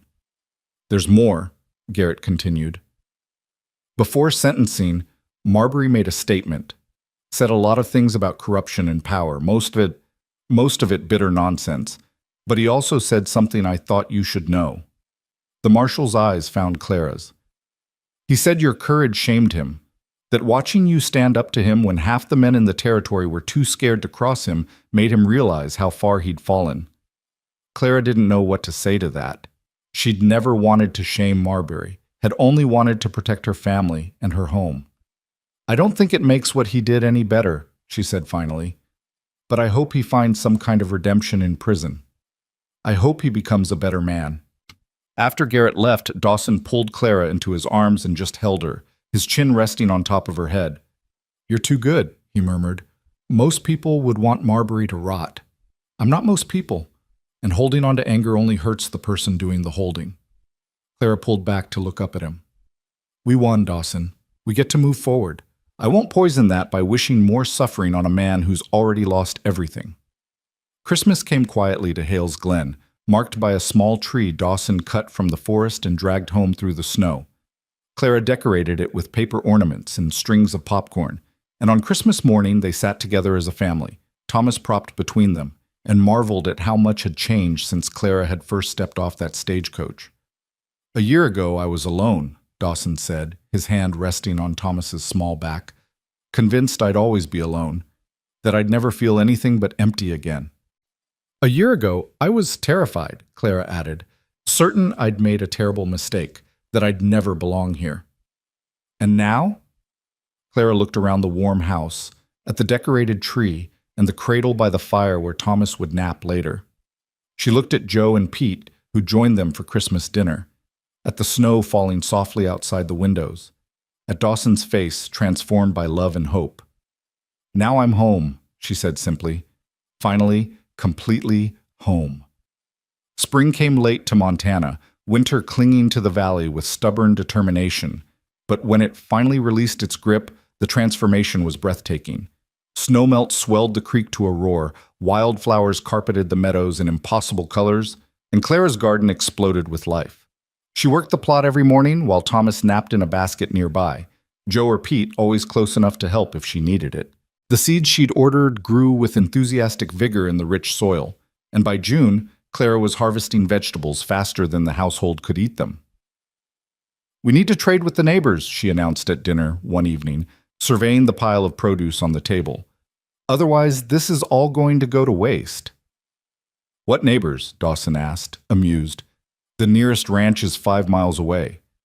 "Then I guess we'll be taking a lot of rides," Clara said firmly. "I didn't work this hard to let good food rot." She was right, of course. Over the summer, Clara established a trading network with the scattered ranches and families within a day's ride of Hale's Glen. Vegetables for butter, herbs for honey, eggs for fresh milk. She became known throughout the region as the woman who could grow anything, who'd come from Philadelphia and somehow mastered Montana's short growing season through sheer determination. Thomas celebrated his first birthday in August with a cake Clara had baked, and enough presents to spoil him thoroughly. He was walking now, tottering around the house with the confidence of a small drunk person, getting into everything and charming everyone he encountered. His first word had been "da," much to Dawson's delight and Clara's mock outrage. "I'm the one who feeds you," she'd said to Thomas, who just laughed and said "da" again. In September, Clara discovered she was pregnant again. This time, the knowledge came without fear, accompanied instead by a calm certainty that everything would be fine. She told Dawson while they were working in the garden together, Thomas playing in the dirt nearby. "Already?" Dawson said, his eyes going wide. "Thomas is barely a year old." "I know when it happened," Clara said with a meaningful look, and watched her husband's ears turn red. "Right. Well, that's wonderful, Clara. Are you happy?" "I'm happy," she confirmed, and meant it. Terrified, but happy. That seems to be my natural state these days. The second pregnancy was easier than the first, perhaps because Clara knew what to expect, perhaps because there was no Silas Marbury threatening everything she held dear. Her body knew what to do this time, and the baby, another boy, born in late spring, arrived with far less drama than Thomas had managed. They named him William, after Clara's father, and he was the opposite of his brother in every way. Where Thomas had been small and fierce, William was placid and enormous. Where Thomas had nursed frantically, William was patient. Where Thomas had cried at everything, William seemed content to simply observe the world with solemn, thoughtful eyes. "2 sons," Dawson said, holding William while Thomas climbed over his legs demanding attention. "I'm the luckiest man in Montana." "You're the most exhausted man in Montana," Clara corrected, but she was smiling. "And we're not done yet. I want at least 4 children, Dawson Hale. This ranch needs filling up." Dawson's answering smile was tired, but genuine. "Whatever you want, my love, though maybe we can space them out a bit more than 13 months next time."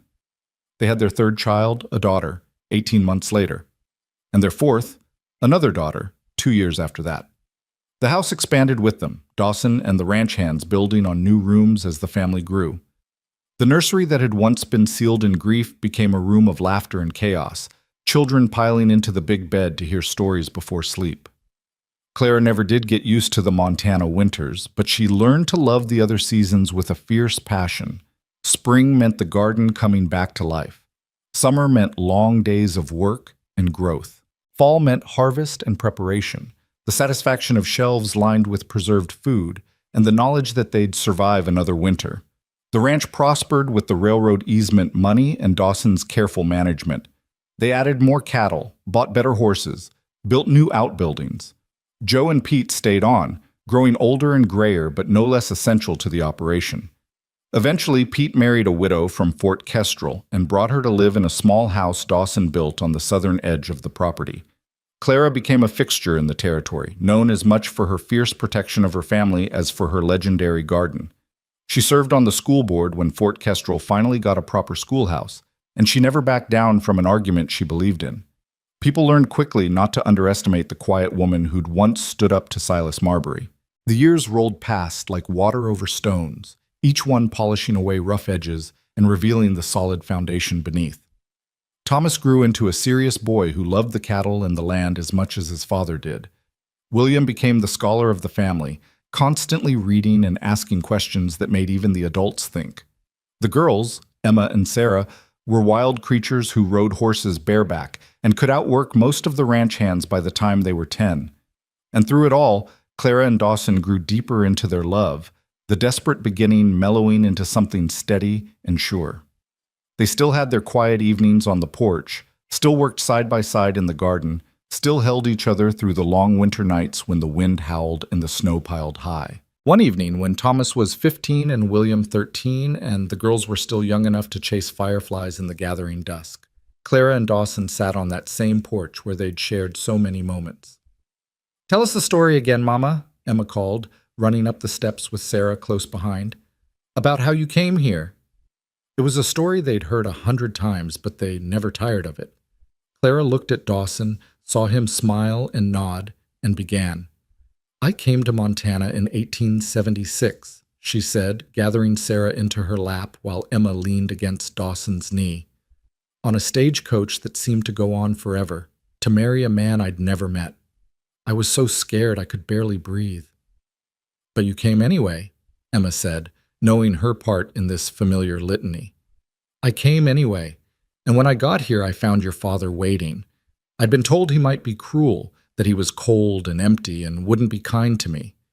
"But he picked you flowers," Sarah added, and Clara could hear Thomas and William pausing in their play to listen, drawn in despite their teenage conviction that they were too old for such stories.